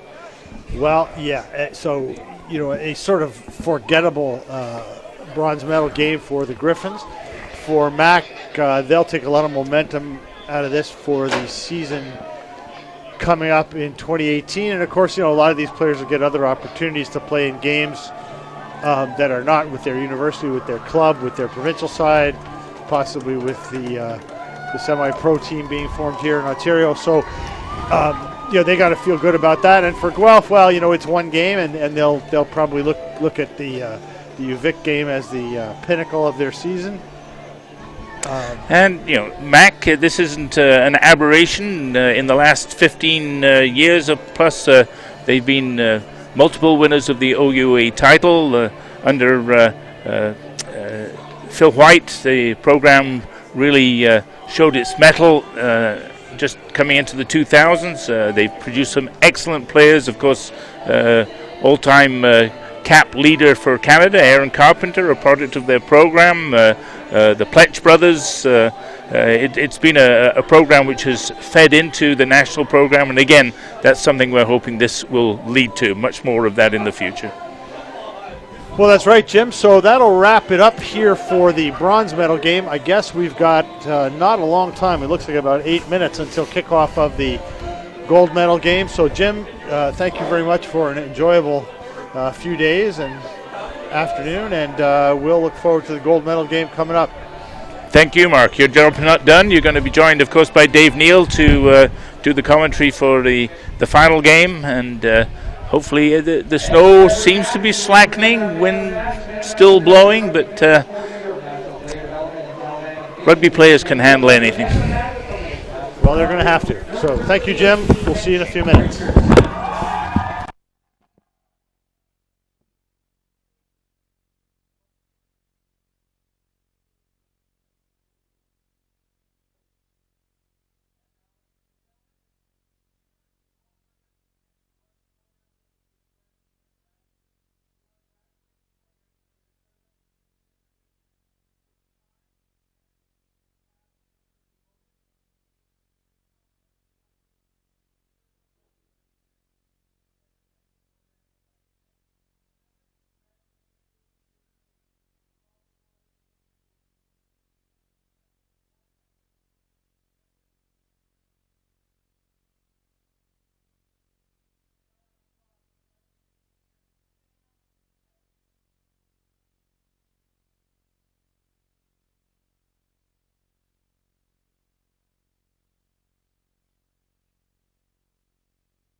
Good afternoon, ladies and gentlemen. Welcome back to Alumni Stadium at the University of Guelph, a very snowy Alumni Stadium. Temperature is about -1. We have wind from the northwest and what looks like heavy snow. I'm Mark Whitaker along with Dave Neal, and we are here for the National University Rugby Men's Championship. This will be between the University of British Columbia Thunderbirds and the UVic Vikes. We would probably have preferred an Ontario-BC final, but this is what we've got. It's been a tremendous competition so far. And Dave, you've got two teams that like to run and play rugby, and we've got a snowstorm. So what do you think happens? Well, it doesn't look like it's going to affect the footing too much. We're not seeing the snow stick on the ground, but no doubt the wind and just the snow in the air is going to make it tough to catch. We saw UBC in the opening round struggle a little bit, playing too expansively and not able to connect the passes quite as well as they would have hoped. But their set piece has definitely been an anchor for them, which should factor in these conditions. It'll be interesting to see what the University of Victoria brings. They had a heck of a hit out yesterday against Guelph, University of Guelph, to get into this final, and as we saw from the first game, Guelph came out a little bit flat, no doubt still weighing on that loss from yesterday. But it's a gold medal game, and this is what these teams came out here to play for, and hopefully a chance to call themselves the inaugural national champions. So really looking forward to the rugby. So UBC is ranked ahead of UVic in the CDI League and has won the game or games between them this season. But from what I've seen, the teams appear to be pretty evenly matched. The one thing you have to think, and it affected Guelph, is that game between UVic and Guelph yesterday, 11-11 draw with UVic advancing on point differential. That was a super intense game of rugby, and you wonder, less than 24 hours later and in deteriorating weather, whether that UVic can come back and duplicate that kind of effort. Yeah, I think you're right, Mark. It could be something that factors in as the minutes tick by on the clock. They got an 80-minute rugby game to play today, and it's going to take both squads, the entire roster to pitch in to get this one done. But it's a final. It's the national final, and the team that gets up for this one's probably going to be the one that lifts the trophy at the end of the day. So we have referee Mo Chaudhry. I believe his far side touch judge will be Dale Hall. His assistant referee, it looks like on the near side, Rebecca Matheson. Although, to be honest, Dave, with this snow kind of swirling around and varying in intensity, it's a little hard to see from time to time. So we'll do our best, folks. I hope you're warmer and drier than we are. And we are underway with Graydon Bowd, heavily taped from a head knock yesterday, kicking the ball off for UVic. And James Pitblado to Logan Feek, to Bowd, to Mostyn Finley. He's driven back in the tackle. Here's Pitblado again. UVic with first possession. Go to McBrien Boss. He gives to his lock, Jesse Burns. Break down there. Pitblado. I think that's O'Neill. Or Ikeda, rather. And that is going to be held up and turned over, I believe. No call yet from the referee. Yes. Referee Chaudhry has blown his whistle, and it will be turned over, and it will be a UBC ball. That UVic defense, the UBC defense has looked pretty strong all tournament, and you saw there UVic took possession and really just kind of continued to march backwards, thanks to some great pressure from UBC. So the snow has slowed a little bit. It doesn't look that promising to the north and west, but it's sort of off and on, and we'll hopefully be able to get through it without any accumulating snow on the surface. This will be UBC put in. And the scrum comes with UBC just driving UVic backwards and winning pretty cleanly. Ball's off. Theo Sauter steps inside and goes for a decent little scamper there. William McDougall Persilier at 9 for UVic, and at 9 is Pitblado rather for. We've got these confused now. These rosters are transposed, but we'll figure it out. Yeah, no doubt. This late in the tournament, you got a lot of guys shuffling jerseys and doing what they need to do to make sure you got 15 healthy and fresh guys on the field. Here's a break from Sauter. He's looking dangerous. UBC on the front foot. Quick ball. I think that's Lemkus driving forward. And he is going to be held up near the far touchline. UBC making a big effort now to get the game's first score.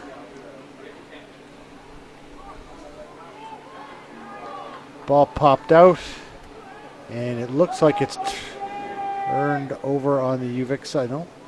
Yeah, turned over on the UVic side. Bowed, again, heavily taped, and he sprays that ball over the touch line about 15 meters out from the goal line.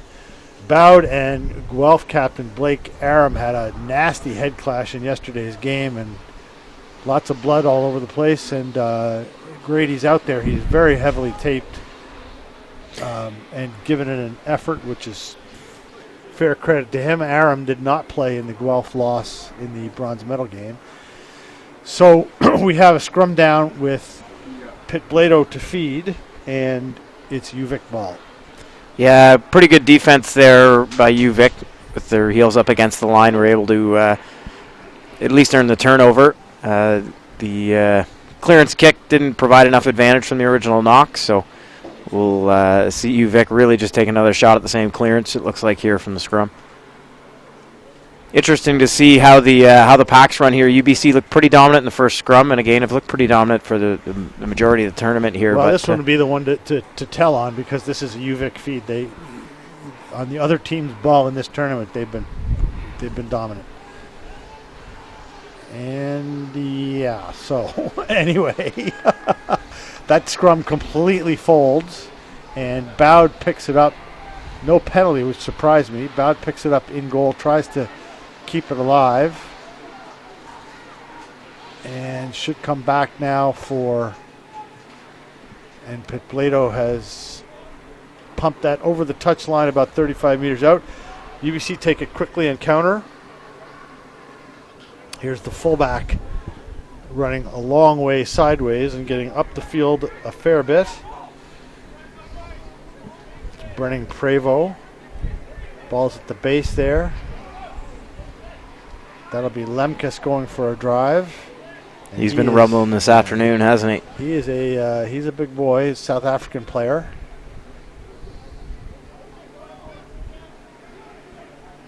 UBC still threatening the UVic line.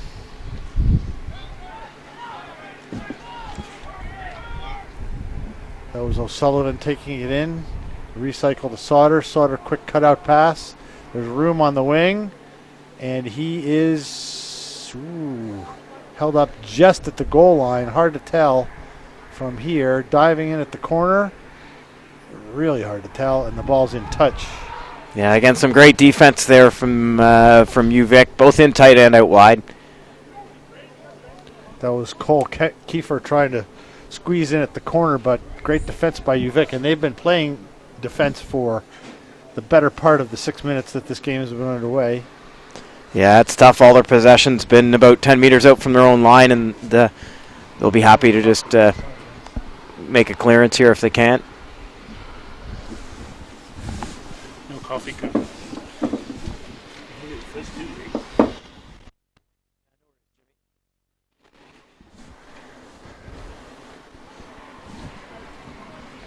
So here's the throw by Tyler Wong for UVic.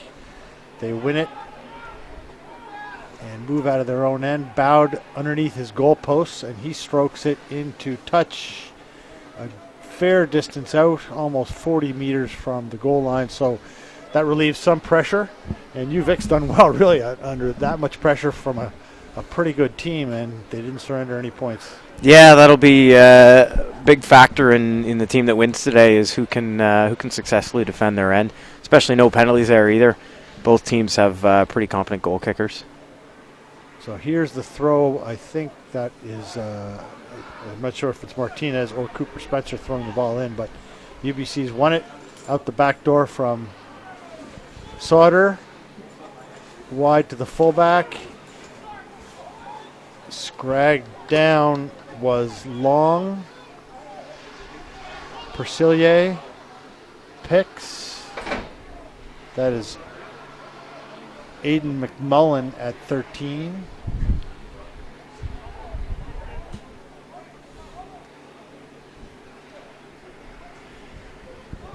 UBC continuing to pressure in UVic territory. Yeah, it's been a patient grind by the forwards, hasn't it, for the first 10 minutes of this game? Well, they're playing, what looks like men's league rugby, right? Very, very structured and disciplined. Here's Sauter with a jinky step that might have been obstruction, but I guess not. So Persillier to O'Sullivan. Over the ball is McBrien Bose, but O'Sullivan works it back. Gives to to Reese. Reese approaches the goal line. Just a tremendous wave of tackling here by the yellow jerseys. UBC working it closer and closer, and a whistle from the referee.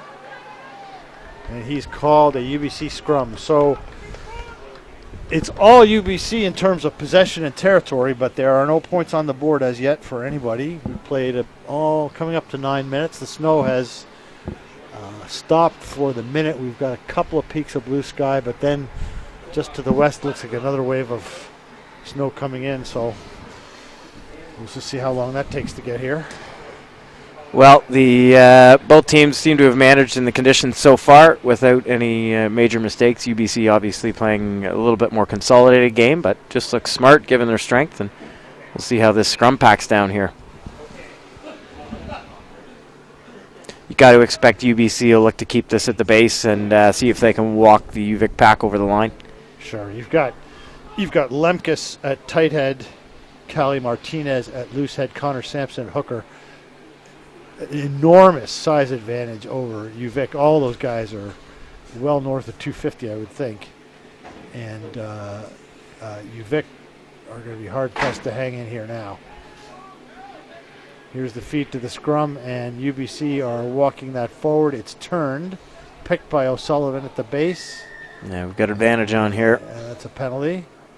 And you know what? If you're UBC, you might just say, let's scrum for penalty, right?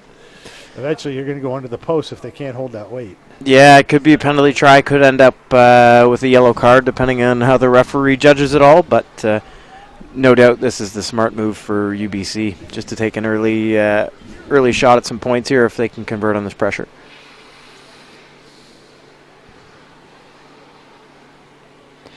I'm guessing, given the factor that the UBC scrum has played in this tournament, that it's something that teams will be looking to improve on in the future.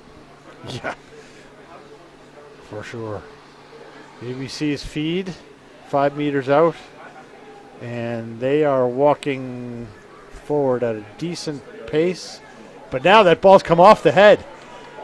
Off the head. You don't see that very often. A scrum going backward that fast, and the other hooker just simply struck for it and swept it back. And now it is kicked forward by Pitblado, taken by Sauter, bounces off a tackle.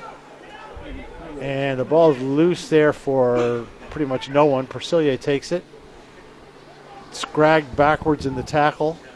Here's McDougall Persillier wide to Cole Kiefer. He steps his man. He's got pace. He's down the touchline. He's going to score. It's a lovely little bit of footwork there from the UBC winger. Yeah. That is Cole Kiefer. And really, after all that pressure that UBC had on the line, to see the score come that way is a little surprising. Yeah, you wouldn't have expected a winger to scamper over from 40 after a series of 5 meter sets there, would you? But interesting just watching that turnover. You're right, Mark. UBC was in total control, but maybe the ball just bouncing up on the turf a little unfavorably. You got 16 feet moving in that scrum, and looks like one of them probably kicked it into the UVic side, and great opportunity for them. Unfortunately, the UBC was just able to go back on attack here, and well-earned individual effort there. So we are about 12 and a half minutes into the game. UBC has taken a 5-0 lead. I think that's Sauter to try the convert. He's about 30 meters out on the far touchline, and his kick is on the way, and it is good. Yeah, he's been kicking with class all tournament, and that was by no means an easy convert, but well struck, lots of distance, and great line. So UBC are playing with the wind in this first half. It's fairly stiff out of the northwest, so a definite advantage. And they lead 7-0 after 13 minutes of play. Here's Grady Bowd to kick for UVic and puts it deep into a hole in the UBC end. Persilier, Sauter. Oof, big contact, and running right through the contact is UBC. Long run. Here's Lemkus. He drives up hard, pick and go from UBC. The arm is out from referee Chaudhry, so it's a freebie. Here's Sauter to Reese. Reese running hard, tackled. That player was off his feet but got away with it. And here is Sampson. Sampson drives up hard. I think he's still playing advantage. McDougall Persilier. A hard line to the lock McWilliam. Another excellent run of phases here from UBC. They've got to have gained advantage at this stage. That ball went backwards and squirts around, and UVic have turned it over. Bowd slams it downfield. It's going to bounce straight to the fullback, Fraser Hurst, who steps and goes for a saunter, offloads. UBC are really full of running, aren't they? Yeah, they're playing with all kinds of confidence, but in fairness, they've been pulling a lot of stuff off, and they do look in control here. Here's Reese. Reese runs the gap, offloads inside, and that's going to be a second score for UBC. I think that was Sauter on the inside shoulder from Reese's. No, that was Nico Karanamos, and that makes it 12-0 after 15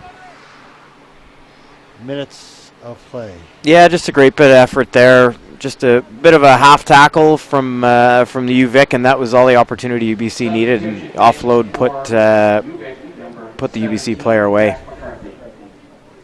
Jack McCarthy now into the game for UVic.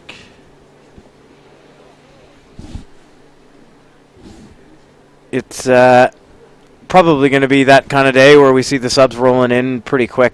Definitely teams feeling it after having played two games in the last 3 days. It's a tough ask. So really, I mean, UBC having it pretty much their own way. UVic just haven't had any ball to play with as yet in these first 16 minutes. And now it will be Sauter from the touchline again. Yeah, it makes it tough. We saw Guelph have the same issue yesterday. All the possession they were earning was basically had their heels on their own goal line, and when all you're doing is kicking into a stiff breeze to try and get some territory back, can make for a long half. Flags are up again as Sauter slots it from the touchline again. So 14-0 UBC. We're just about a quarter of the way through the match. And UVic's defense has been pretty good, but you can't play defense for 80 minutes. No, you can't. And I hate to say it, but I think these long phases that UBC are running now are going to pay off later in the match as well, which doesn't bode well for UVic right now, but anybody's game still. So Bowd's kick is taken effectively by James Carson, the UBC lock. McDougall Persilier Sprays one a little bit to Sauter. Sauter with the cutout pass that goes behind everyone and into touch. And a couple of Christmas greetings being exchanged early by the UBC and UVic players. But I don't think that's going to come to anything. No, I mean, these teams are definitely well enough acquainted with each other to know the guys they're swinging at. But, I mean, it's a national final. Both teams want to win and expect more of that. The whistle went as the ball was thrown in, so I don't think he's called not straight there. I think he wasn't happy with how it was set. Yeah, it all looked a bit rushed, didn't it? So the snow, for the moment, has stayed off. There are some bands of it that we can see on the horizon, but they're not here yet. So hopefully we'll get through this without any accumulation. Now, assistant referee Matheson is coming in. I'm not sure why, though. She's got her hand up. She's run all the way across from the near touch line and is having a discussion with Chaudhry. So now we've got 2 ARs on one side of the field and none on the other. We've got a discussion, and UBC are told to walk away. And I think we're going to have a discussion about what the holiday greeting conversation was. Yeah, you wonder if the referee's comm systems aren't working here. It looks like the assistant referee from the far side had to get all the way across the field to get head referee Mo Chaudhry's attention. They'll definitely want to get everything right and make sure that if there was any transgressions, it was caught early, so we don't have that hanging over the rest of the match. But hopefully the conversations are short here and these players can get back to the game. Well, it's not a short conversation, and there seems to be lots of hand gestures, which we wouldn't pretend to be able to read from here. It looks like they're going to take a second and address the referee's microphone as well. And they've got comm issues, which they're trying to sort out as well. So we have played 18 minutes, and territory and possession have all been UBC. UVic's defense has been pretty sound, but as we said, you can't play defense for 80 minutes, and they really want to not fall any further behind in this first half. And at least try to chip away at the scoreboard, get back into this thing, or it could turn out to be a long afternoon. So now we're having a chat about things, and they've sorted it out, it looks like. Looks like everybody's been told to calm down. We'll go back to the lineout. So the net result of that was the same as what it started with, which is a UVic lineout 32 meters from the UBC goal line. And here we go. Throws one cleanly. Here's Bowd. Bowd to his lock, who is smashed at the tackle behind the gain line. Here's Bowd again. Nice little swivel pass. The timing was good on that one. Yeah, just hit it long enough to put his player into a half gap there. And that ball is mishandled. O'Neill's pass was mishandled and turned over. So UBC will have it. They come here to Sauter. Sauter punches it long and low along the ground. It's bouncing behind. Yeah, it's never easy to pick that ball up off the turf, especially when it's being pushed by a bit of a wind. So Prevost kicks it into touch right about halfway, and it will be a UBC line out. Yeah, UVic really needed to take a little better care of the ball there and get some phases in. It's unfortunate to lose it a couple of phases in, and really that was their only opportunity of the half so far. McDougall Percillier goes for a little dart, but there was nothing there. UBC picking it up. Moving forward, pick and go. Again, good defense from UVic. Ball's back to Sauter. To Seranamos. Here's Lemkus. Decent skills from a big man. Off to his lock, Carson. Lemkus has looked, well, the whole UBC front row has really performed. Ball bounces out of that ruck awkwardly. Not sure how that even got turned over, but UVic have it. And here's Bowd spinning. Here's the wide cutout pass to McMullen. He's swallowed up, and UVic trying to create something from that turnover, but yeah, they did a good job to move it wide, but none of the players are running forward, and UBC was able to cover. This is O'Neill, who is shifty. He's not enormous, but he manages to worm his way out of tackles pretty effectively. Here's Bowd crawling forward.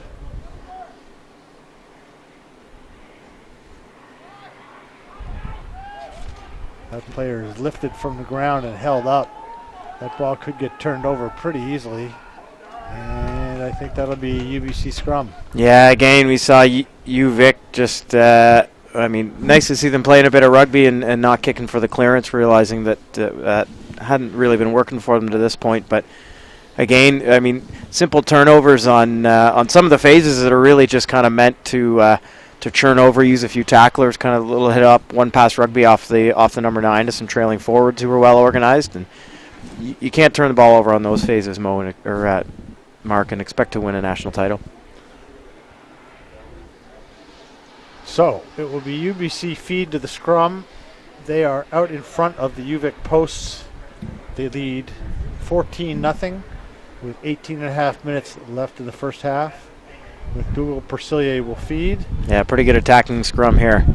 And they win it cleanly. O'Sullivan picks up and goes. They win the ruck. And McDougall Percillier to Sauter. Steps sideways out of a tackle. Pick and go there from UBC moving forward. Contested on the ground. Here's Lemkus. Sidesteps and gets up over the goal line. Here's Sauter. Hard line well picked up by Reese. Reese sprays it to Kiefer.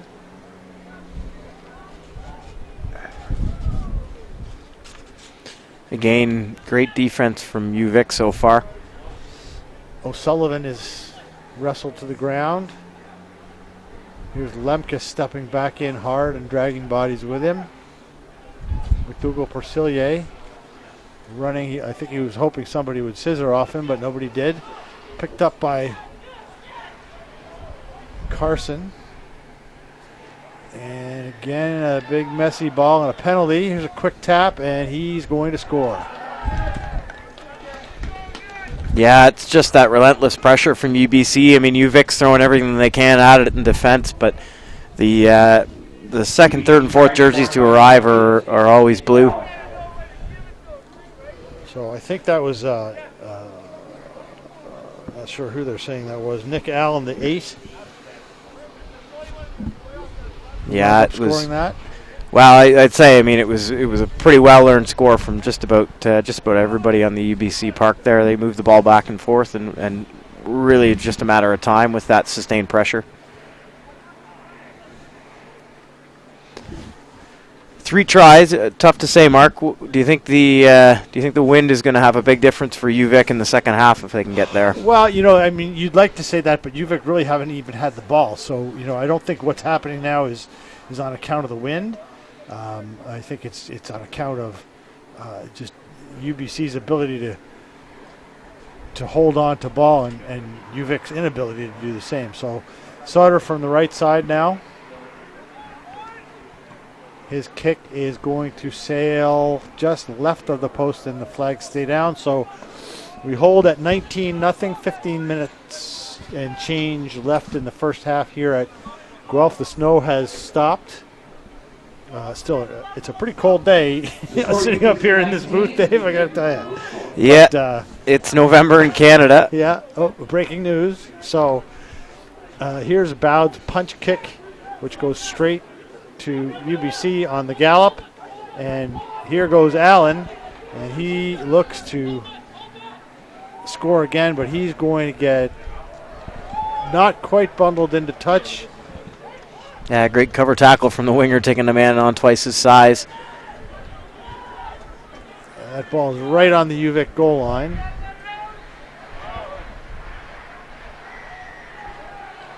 And can't see what the signal is there. Looks like try awarded. Yep. So that was just a kick right down the guts, and Allen simply took the offload through the gap, down the touchline, offloaded inside. I didn't see who got it down in the end, but UBC are well on their way here. I mean, UVic's got to get something positive out of this last 15 minutes, or the second half's going to be ugly. Yeah, I think you're right. Again, UBC have had the rugby over the last couple of days and able to chew through the subs, so you got to expect they've still got a little more gas in the tank. And UVic here, time isn't really going to factor in well for them. But in a game like this, it only takes one step to score 7 points, and we'll see what UVic can put together. I don't think they've come all this way not to play the game. It was Carson in the end who got it down the lock.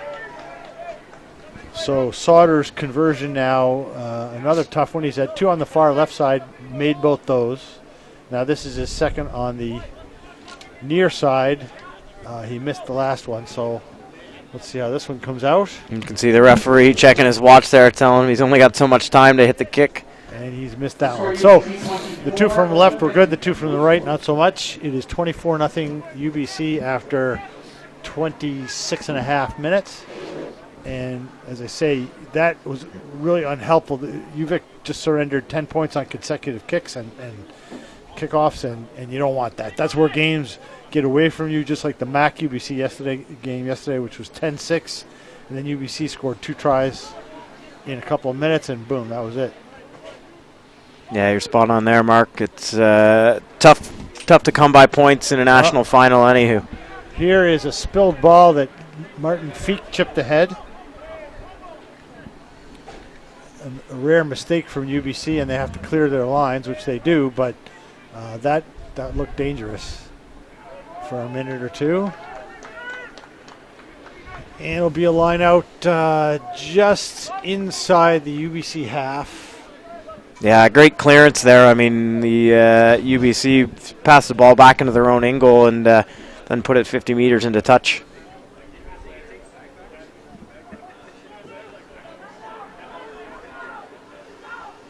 That ball is on the UVic side. Here's Bowd. Stuffed in the tackle. Picblado. One of the tight 5 forwards rumbling forward. Picblado again. Bowed. Long cutout pass. To Man. Man was stopped there, and a penalty against UBC for not releasing. Yeah, good on UVic for looking to play some expansive rugby and trying to score some points, but again, just really well covered by the patient UBC defense. The wind and snow have somewhat let off here. It's still a real cold day, but it's not the poor conditions that we had at the end of the Guelph McMaster bronze medal game. Well, Mark, I just got back from the Women's National Championships, and they played in about -15 and snow. Yeah, that didn't look much like fun to me, but... Well, it was fun for the team that won. Here's Picblado. Here's McBrien Bose trying to stay on his feet and create another ruck, which he does not because the ball squirts out the side. I thought I saw a knock on there, and I did. That was knocked on by the 7 Jake Aikida for UBC on the ground, so it'll be a scrum to UVic. 10.5 minutes to go first half. UBC 24 and UVic 0. If nothing else, all these scrums will be keeping the big boys warm. Tougher day for the back line, I think. Well, that's always good for guys like you and I, Dave. We were happy on days like this. The backs would be whinging about the weather, and we'd be saying, what are you complaining about? Yeah, and yet another reason not to be a back. I used to have a player who played for me at the Irish who used to say, I think when I retire from rugby, I'll be a back. That's where you can go to pasture, all that pace, I guess. Mm-hmm. So not too sure what happened there, but they're going to reset it. I think he's still awarding the free kick. I'm not sure what the issue was with the take there, but this is almost becoming comical in terms of what we're looking to achieve. But here's O'Neill darting forward, getting held up, and his legs are flailing, but he is not actually on the ground. Pitblado, Bowed, short ball. Martin Feek, recycled. Coming back this side to Bose. Bose drives on and recycles. Pitblado, O'Neill. He's again lifted from the ground. Pitblado driven back in the tackle hard. And does UBC turn that over? I think they do. That was the lock. Bostock trying to drive forward, but he got turned around, and that will be a UBC feed to the scrum with 9 minutes left in the first half. Yeah, as good as UVic defense has been, I guess you got to say UBC's defense has been even better, and every contact point they seem to be controlling. Makes it tough to get any momentum going on offense when you can't make the gain line back. So Allen at 8 will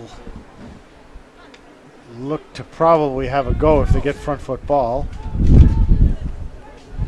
And they do, but Percillier picks and gives the Sauter to Reese. Around the back to Sauter, coming around that hole. He's loose and throws the ball into touch when it looked like they had a scoring opportunity getting developing. Yeah, it's too bad we didn't see a couple of members of the back three a little tighter to Sauter when he got around the corner there. He's got quick feet. He's been impressive this weekend. Yeah, he has. He's controlled the game really well and been a really patient attacker. Throw to O'Neill, who got dumped, but no call. Here's Bowed. Long to Martin Feek, who punts it into space. And that ball bounced straight to UBC. That's Jubinville, I believe, the winger. Here's a give to Lemkus. He pounds his way forward. McDougall Percillier digs. Not sure, I think that was Ikeda taking that line. McDougall Percillier knocked that one on, went to pull it out of the ruck and just lost the handle. So it'll be UVic scrum. Yep. Snow starting to creep back into the frame a little bit. Despite the knock there, I think UBC's looked to have some pretty clean possession at the base of the rucks. They've been able to clear the ball really quickly, and that it's definitely helping their offense keep UVic on the back foot. So UVic will feed the scrum. 6.5 minutes to go first half. The game sort of settled down in the last after UBC got a decent first 20 minutes. The last 15 have been more even. Not a lot going on either way, to be honest. Yeah, we've lulled into a little more sustainable pace of play here, and both teams have kind of had a good back and forth. Again, UBC still in control, but nice. UVic's at least slowed the pace of scoring, and no doubt they'll be excited to get into the sheds at the half. Hopefully, maybe a little more in it. So that ball was put in by UVic, but penalty for illegal scrummaging, and I think UVic will take a shot at, or UBC will take a shot at goal here, or they go into the corner. I thought originally they had signaled the shot at goal, but yeah, so did I. I have no idea what's going on. A person heavily dressed is running out with something in his hand that might be a tee, and Sauter's going to try to knock this one through the sticks and increase the lead. He's hasn't hit one from the right side yet. This one's in a little further from the touch line, and no doubt he's a competent kicker, but not an easy one. Well, the swirling wind and snow, too, that doesn't help.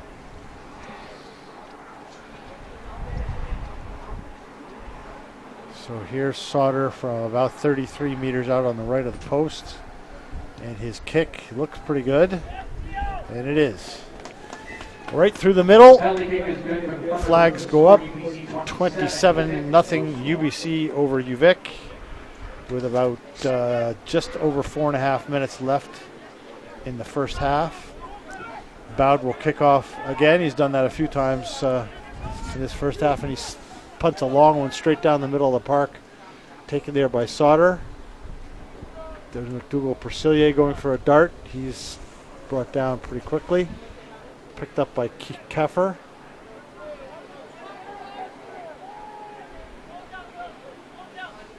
Long pass back to Sauter, and he slams it down the middle of the field. That is, I believe, punted over the top. Yeah, tough kick straight to hand there. And knocked on there by Sauter. Penalty. And a yellow card against UVic. I think. I saw him produce it. Yeah, he did. Yeah, it was a yellow card. He didn't like something off the ball there. Well, that's not going to help. And that's a great kick to touch by UBC. So it's the 6th Jackson Matthews who's been sent to the bin by referee Mo Chaudhry. And this is not going to help UVic, down 27 points already. And now they're going to be short a man for 10 minutes. So things are going from not great to worse here for UVic. It started snowing again too, Mark. Yeah, I noticed. Thanks. So Sampson throws, and UBC drives forward. The player on the ground, I think that was Aikida, he dove for the line and thought he scored, but he was 5 meters away. Well, he was well over the 5 meter anyways. It would have been a score, and there it is. There's a score that makes it 32-0. Yeah. Not sure if that was Allen or Lemkus. Yeah, I think that's Lemkus because he's holding the ball still like a tight head prop should when he scores a try. Absolutely. You got to make sure you get your name on the game sheet. You wouldn't know anything about that, would you? No, definitely not. I certainly wouldn't. Any tries I scored were only worth like 3 points. No, 4. Anyway, it's now 32-0 with 2.5 to go first half. Sauter is trying another conversion, and this is a tough situation because it's a cold, wet, windy day. Snow. The crowd has shrunk because the 2 Ontario teams are out and done and have gone home. So, and the issue seems to be not very much in doubt. Yeah. But, we still have 42 minutes of rugby left to play for these guys, and let's hope it works out. Yeah, probably 41 before they get the ball to stick on the tee. Somebody on the UVic side is being escorted off the park with no weight on their leg whatsoever, which doesn't look good. Yeah, it's a tough end to a long tournament for these guys, and no doubt everybody will be happy for a rest after. Here's Sauter's kick. That's got a better shot at making it, but it is no good again off to the left. So the score remains at 32-0 to UBC with just over a minute to play in the first half. And I think the UVic coaches will be saying, gee, I wish we were playing a 60-minute game. And maybe UBC even saying the same thing, although knowing them, probably not. Yeah, all the players will still enjoy the opportunity to play in a national final, and hopefully this will give both sides an opportunity to use the benches and give everybody that shot. There goes Sampson on a little run. Here's Carson. He bangs forward. Taken down by UVic. McDougall-Percillier to Reese. Reese giving on a hard line to Seranamos. McDougall-Percillier again. He's not going to enjoy those. He's overmatched a little bit size-wise there. Pick and go to the left by UBC. That's Martinez trying to go through the middle. He's driven back hard by the UVic defense, but UBC still in possession on the far side. pass to Sampson.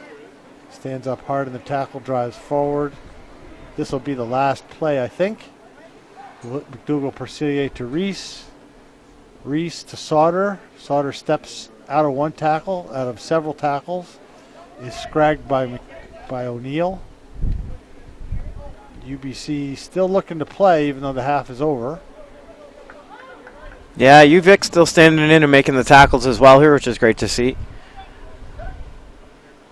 That looked a little high, but Chaudhry's okay with it. UVic picks and goes. UBC picks and goes. That ball may have been turned over. No, it's a scrum. And we will probably have the end of the first half. Yep. So there we go. It's halftime. And UBC with a healthy 32-0 lead. And really, UVic had just no ball to play with. Yeah, it's been a tough first half for UVic with all they've been really given are clearance kick opportunities and playing into a pretty stiff breeze. No doubt they'll want to try and use a bit of that wind to their advantage in the second half, but they're going to have to come up with a lot of solutions on the chalkboard to slow down this UBC team. They've got a long road to hoe. So we're joined in the booth here, and Dave will be talking to the head coach of the Ontario Blues for the last 7 years, and now will be coaching Ontario Arrows and Blues in 2018. Chris Silverthorne, who's made the long drive from Lindsay. So Dave, over to you. And yeah, welcome Chris Silverthorne. Great to have you here. What do you think of the rugby? I think it's a fantastic day so far. Guys looking a little banged up, but on the whole, it's been a great effort from Rugby Canada to get this all together. No, it hasn't been easy. Yeah, absolutely. It's definitely been a long time coming, and difficult even just to put the logistics together, find the funding, and then find a host who can pull it all together kind of last minute. And after the rugby season in Ontario has pretty much gone to bed, but University of Guelph's done a great job, and we thank them for it. So, Chris, you're kind of transitioning, I guess, the Ontario Blues program into the Ontario Arrows program, which is then going to transition into professional rugby is the goal. Tell us a bit about how that's working and how you see it kind of developing. I think this year is going to be really much more a test run, and it's what's needed in Canada for us to go forward. We need that gap between even club rugby, the CRC, and into the national team. Obviously, international rugby is the ultimate goal, but we need to put our kids our players in the best environment possible to develop their game so they can move forward and take that next step forward. Because there's too big of a gap between club rugby right now and the international game. Yeah, I think that's noticeable, and I think well done on you guys for this initiative and kind of building what's been a really successful Ontario Blues program. How does a tournament like this tie into the Ontario Arrows program and in I guess more so university rugby? How do you see those programs kind of working together? This is the target market. We need to get to bridge that gap between the under 19s, under 20 program from Canada into senior men's, and this is a great opportunity. The kids are all very fit out here, very athletic, still developing their rugby, but it's a great atmosphere to be involved of. So we know that the Ontario Arrows team and program is separate or independent from what the Blues setup has been. But how do you see the difference in the Arrows team compared to where the Blues have kind of built to, and how will things change just with the Arrows program? Well, I think what first thing comes off is just depth. We're going to have a lot more depth because we're going to pick from all four of the regional teams. We have players for the BC Bears, the Wolfpack, obviously the Ontario Blues, and then the Rock. We'll be very, very East-centric for their first year for sure, with most of the players coming from Ontario and the Rock, but then we're also got a few players from BC and as well as the Wolfpack. So it's been a great environment to have the best players come in and play. Yeah, tell us a bit about that. It's been pretty exciting to see the announcements come, and I'm sure it's been great for you to get behind some of these announcements and to be able to bring something to the players. How's the reaction been from the players? Very positive, very long time coming. The guys are really looking forward to it. I don't think it's about getting paid or the money, and it's just about putting themselves in the best environment possible. All the guys want to do is play the best game possible every Saturday. And I think if we can do that on a week-in-week basis, rugby in Canada will get better. And if we can get to Team Out West as well and have these two teams, sort of our top 50 and 60 domestic players are playing in the best league possible each week and week in and week out, we can only get better as a country. Because as we know, every other country is professional, and we need to get with the times. Yeah, I think you're spot on. And one of the things we've been looking at with this tournament is just the opportunity for the players to get the reps in a live environment where they're playing for national titles. Everybody's kind of here and switched on, and this is the big game environment. This is the big game atmosphere. We really need our players to perform. What type of fixtures and stuff do you have coming up for the Ontario Arrows program this season? The first game is the first weekend in March. We're playing it down in Houston. And then from there, we have two games in with New York, playing Utah. Still not sure about Boston yet, looking at that. And then we're hoping Glendale come back up, too, because that was a great atmosphere last May when they came up. Yeah, that was a great home and away that we had with the Glendale Raptors, who, of course, were in the American League Pro setup. How do other teams, and I guess teams like Glendale and teams that are taking fixtures against the Ontario Arrows, how have they reacted, and do you see everybody kind of working together to form professional rugby there? I think so. I think they really do want the Canadian market. Obviously, we've got two hotbeds in Ontario and British Columbia where rugby is quite strong from the grassroots level straight up in the North American world, and I think they need us to have here. And Toronto being really a media market, they need to have us involved. But we need to be there. With the Ontario Junior program and then the BC Junior program being so strong in their development process, I think it's only positive things come forward if we have a pro team at the very end of this scale. Yeah, I think you're spot on there as well, Chris. And it's been great to watch the success of the Ontario program and really in the landscape of Canadian rugby, at least on the men's side, the Ontario program and just its ability to win has been one of the bright spots in the ability to provide athletes with a noticeable, recognizable, and sustainable pathway and outlet to kind of get seen and to play some higher rugby. Anything you've seen from the tournament today? Any players that you'd be hoping will turn up to Arrows training in the winter? Definitely identified a few already. The Arrows are also trying to kind of start developing an academy, which a lot of these players would like. We like to filter it to the academy, kind of an under 23 pro program, to really enhance and give these guys the best environment available to develop their game to play forward. So, as a coach watching the rugby and trying to identify athletes, what do you see about the rugby that's being played at this tournament, and I guess to a larger extent the rugby that's being played in Canada that you either want to emulate or that you'd like to kind of groom and change to put together an Arrows program? I think the biggest thing is really comes down to rugby IQ. We need to play our best game possible, and rugby IQ. Nothing that we're Canadians still like playing physical rugby, but that's great, and we'll always be there. We're going to be part of it, but we need to get better at making our decision making when we're ball in contact, and then when to move the ball and ship the ball.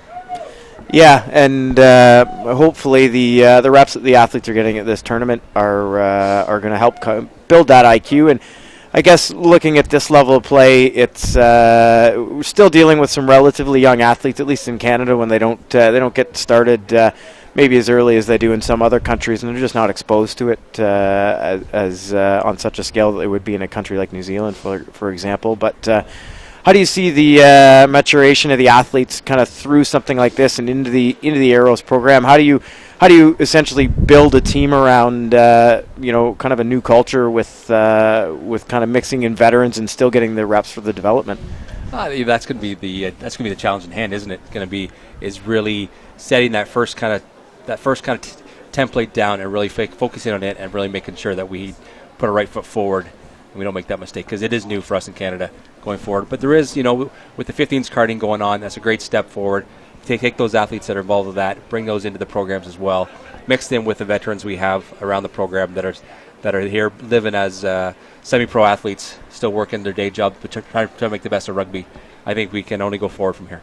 Yeah, absolutely. It's, like I said, a great initiative, and really happy you guys have put the work in and kind of seen this through to grow to what it's become. Anything else you'd like to add this afternoon? I think one of the keys too is also with rugby in Canada is just still sticking behind the CRC, because that's still 4 teams, and those 4 teams can play for now another prize, not only for the Canadian jersey, but to play into the Arrows jersey as well. Have the best players from the CRC develop into pro rugby players. Yeah, absolutely. I think the CRC has been a great opportunity for the Blues to run and for the country to kind of see how all the regions compare, like we've seen here. But anyways, Chris, really appreciate your time, and hopefully we'll see you around the game again soon. And great luck with the Arrows. Thanks, man. All the best, and all the best to Rugby Canada and U Sport for taking this tournament onward, upward. Absolutely. As we welcome Mark Winokur back to the booth here. Mark, as the teams kind of get back out and get ready to play, what do you think as a successful coach in previous years? What would you say to you, Vic, to try and turn the tide here? Well, listen, I mean, you know, it's got to be one score at a time. You can't worry about scoring 32 points on one play because they don't have that. So they've got to look and say, listen, let's break this down. We've got 40 minutes left. Let's break it down into 8-minute chunks, and let's see if we can get 3 here and 7 there and 3 here and 5 there, and then all of a sudden you get back in the game. But you know, they're going to have to be patient and do things that they're good at and try and get the first score of the first half and just go from there, because you know, if you look at the gap, it's just too big to step over in one step. Yeah, no 32-pointers on offer out there today, so 3-5-7 at the time is going to be the way they get at it as we watch the second half kick off here, and UBC's kicking into a bit of a breeze. And they didn't seem to kick at 10, but it did. I guess they say it did. The snow has resumed just in time for the second half. How lovely. And UBC now, having claimed the kickoff, are back on the attack. And that is McWilliam, I think, taking that one up hard. Yep. Here we go. Pass behind Ikeda, off his hand and into touch. So that'll be a UVic throw to the line out with just outside their 40. And there's a new hooker in the game for UVic. It looks like Carter White. We're having a little trouble getting the right information on the lineup sheets, folks, so you have to bear with us, but we can only tell you what they tell us. So here we go with Sauter, cutout pass to, that looks like Seranimos. He is chopped down. UBC on the front foot right away, running into the wind.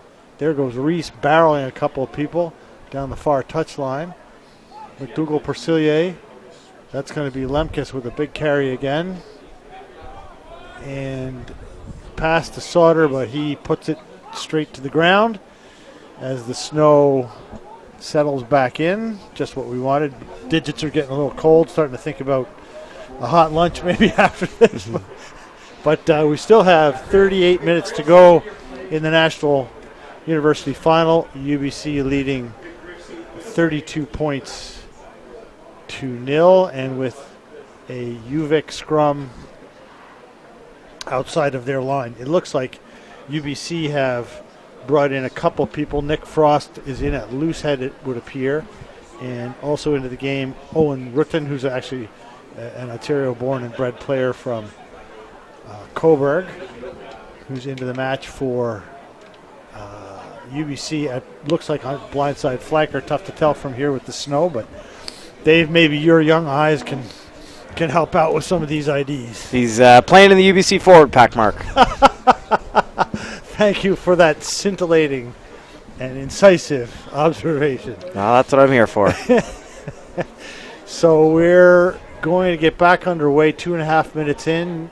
The scrum is fed by UVic, and now they are called for, UBC are called for illegal scrummaging there. It looked like boring in. Can't really tell from here because the snow kind of swirling, but Bowd, who's still on the park, heavily bandaged, and he slams one deep down the field, going to make touch. That's a big kick. That's probably a 70-meter effort. Well, we're seeing the wind a bit of a factor there. Interesting to see. We talked about having the wind at your back being a bit of an advantage, but UBC kicking into the wind was able to use that to get the opening restart back. It's a good bit of skill. So UVic win the line out, and quick ball to Bowd. Bowd to Finley. He's met stood quickly. up in the tackle, but he holds on. Bowd goes for a little dart and is bundled into touch. So it'll be a UBC line out.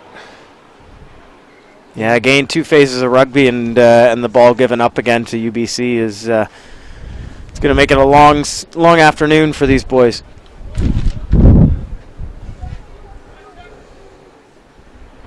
So here we go with, well, that ball was stolen and it went right through the hands of the UVic player, and UBC reclaimed it.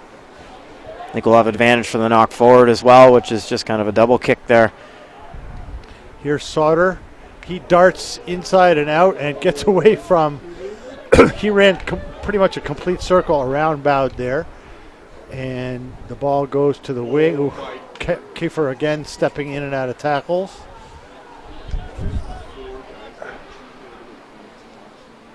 Yeah, the footwork of the UBC offensive players has been really helpful in allowing to win the contact point here.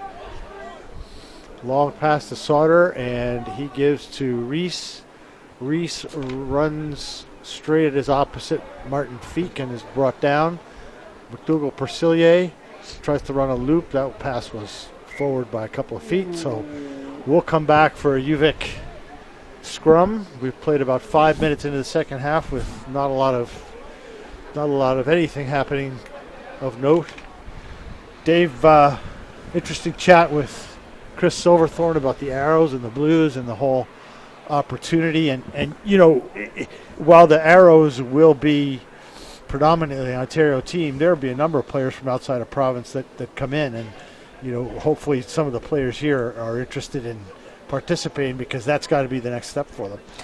Yeah, I mean, right now the Arrows seems to be the single point of growth in terms of the professional rugby idea, and nice that that they're being inclusive, having been kind of formed from an Ontario program to include players from everywhere else in the country. But I think that's kind of the mindset really of everybody at this point is it's all hands on deck just to make the athletes in Canada better. Well, that's right. I mean, as Chris said, you want the best players playing in the best games, and you can't really be picky about, well, this guy lives over here, and that guy drives this kind of car, and this guy, has his left hand. I mean, we're not worried about that. It's just getting guys good games.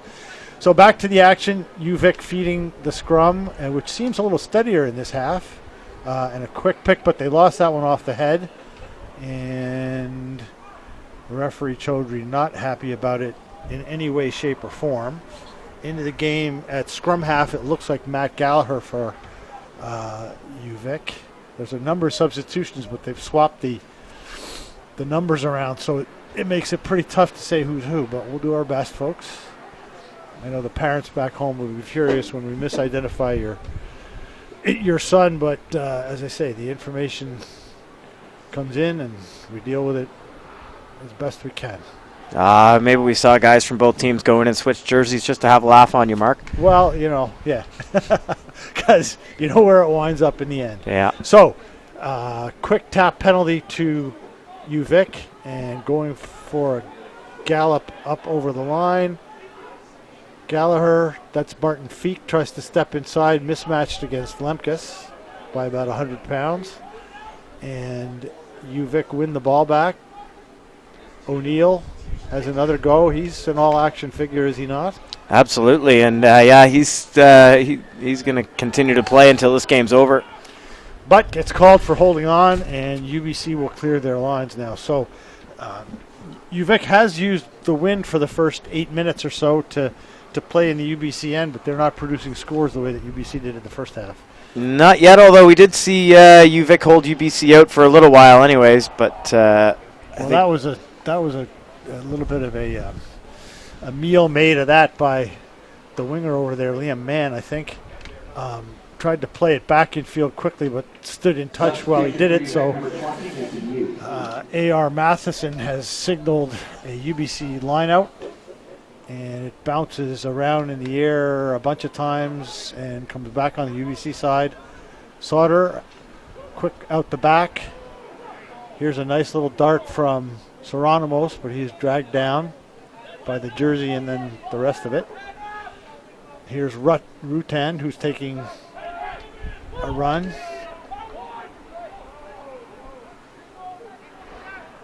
Aikida driving up hard. Good, powerful run. Keeps his feet going. That is Frost. Yeah, great work on the ground there to get the quick ball. And Sauter wide to Reese. There's a try on here, but Reese just gets scragged at the last minute. He tried to offload. UBC threatening again. And stolen by UVic. It would appear. He only did it because people thought that they would.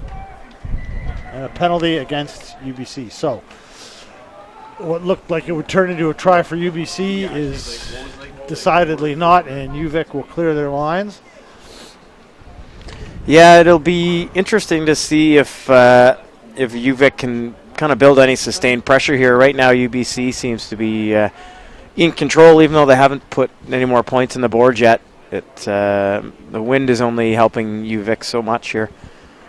Bowd's clearance kick to touch goes out just about 35 meters from the goal line, so it'll be a UVic throw. They go short to 2 and win it back. I'm not sure who that was. Maybe Gallagher cleaned that up. Did a good job of that.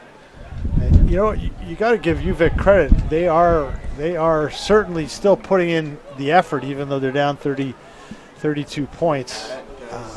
A guy like O'Neill, who certainly plays his weight, really leads from the front. I mean, as a player, you love to see that, right? Yeah, absolutely. It's easy to play behind guys who are all out putting themselves on the line here, and with selectors here and everybody kind of having an eye on the tournament, there's still a lot of reasons for these guys to play. The biggest one being that it's a rugby game and it's a national final, and I think you owe it to everybody that plays the game to really give it your all here. Well, they're doing that. So UBC back in their end. Keffer, who I know has played some in the BC Bears as a scrum half, inserts himself there, even though he's playing on the wing. But UBC give away a penalty, and now if you're UVic and you've got to cut a 32-point deficit, you're going to the corner and trying to score a try first. Yeah, it starts with some points, anyways, doesn't it? So there's Bowd's punt to touch, which goes out about 6 meters from the goal line. We have Carter White to throw for UVic. And given the size mismatch, I mean, do you try to drive this over, or are you going to try and work something else? Well, it'll be interesting to see if they've got a training ground move. Now would be the time to use it. And that's thrown over the back to no one, and Rutten cleans it up. And UBC will clear. Long pass from Sauter on the cutout. Dragged down. Austin Finley makes the tackle out there. Lemkus. Yeah, for UVic, it starts with winning the line out, doesn't it? Sauter punches that one, and you could see really the wind, big effect. I mean, in the first half, those were going 50, and now they're going 20. I don't know what happened there. My guess is we're going to bring it back and do it over again. Yeah, the AR on the far side, Rebecca Matheson, not happy with the way that was executed, so we'll do it again. And another fumbled line out from UVic winds up on the UBC side, and they will no doubt clear from here. Here's Allen taking it up hard.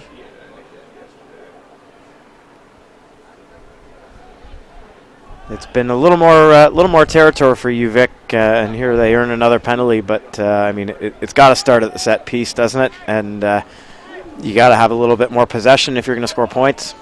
Well, now people are sort of walking menacingly towards one another, which is dumb at this point in the game. I mean, there's no other way to put it. It's a 32-point game, and there's no reason to engage in off-the-ball nonsense. It's a penalty against UBC, and referee Chaudhry's sort of saying, you know what, guys, like, we've been doing pretty well so far, so let's just try and organize ourselves. And he's given a yellow to Looks like Lemkus, yeah. which is his second yellow in 2 days. He got one yesterday as well for an elbow to the head. And I'm it's strange because he would probably have a deeper rugby pedigree than most of the guys out there, and yet his discipline has been poorer than most, which maybe, do the laws of the game, are they different in South Africa? The interpretation probably is. Yeah, I would say that. The game's maybe a little different in the Southern Hemisphere anyways. But, I mean, fortunate for UBC that the discipline or lack thereof hasn't really cost them at all here. So UVic will have a man advantage now for the next 10 minutes. We have 26 minutes remaining in the game, and UBC are leading 32 points to 0. The snow is swirling again, not as heavily as earlier, but it is snowing. And we have a break while referee Chaudhry talks to folks, and UBC has to bring a prop on to scrum. Yeah, they'll need reserve tight head to come in here, so we've got skilled front rower. Yep, Joe Soriso, who started yesterday's game against Mac, he comes into the game replacing Lemkus, who's in the bin. And we will have a scrum. I'm not sure who it's to. Looks like it's a UBC scrum here. They also took off the reserve number 18 there is coming out to make room for the reserve tight head. Here's the feed to the scrum. And a penalty against UBC again for illegal scrummaging. Yeah, he's got the loose head. Just there's a couple of scrums there where the UBC loose heads really had a tough time keeping that bind up, and looks like he's struggling under the weight of it. Well, here's an interesting. This is this is a big call here. So UVic, who have been pretty much shoved around at the scrum, have elected to take a scrum from the penalty about 9 meters out near the touchline. That's an interesting decision given how badly they've struggled at it. Well, the last penalty went their way, and maybe they think the referee's got a different set of glasses on this half. Well, that's a much better scrum than they've had all game. And here's O'Neill darting around the base of it after the win. Doesn't get too far. Here's Bowd. Cuts towards the middle of the park. Stays on his feet and waits for support. Well done by him. This is Gallagher. And the ball is put on the floor by Martin Feek, and it will be a scrum to UBC. So UVic exerting their first sustained pressure of the game, really. But, those are plays that you've got to execute if you want to start to get yourself back into it. Yeah, you got to do the simple stuff correctly before you can play anymore. And I think I counted about 4 phases there before an error, and that's just not going to be enough today. Interesting to note, Mark, the Ontario teams just got through a long season and are definitely now wrapped up, but these guys are kind of at the start of their season, and they may even play each other again this year, but they got to go right back to school, kind of get through exams, and their season will go on through till April.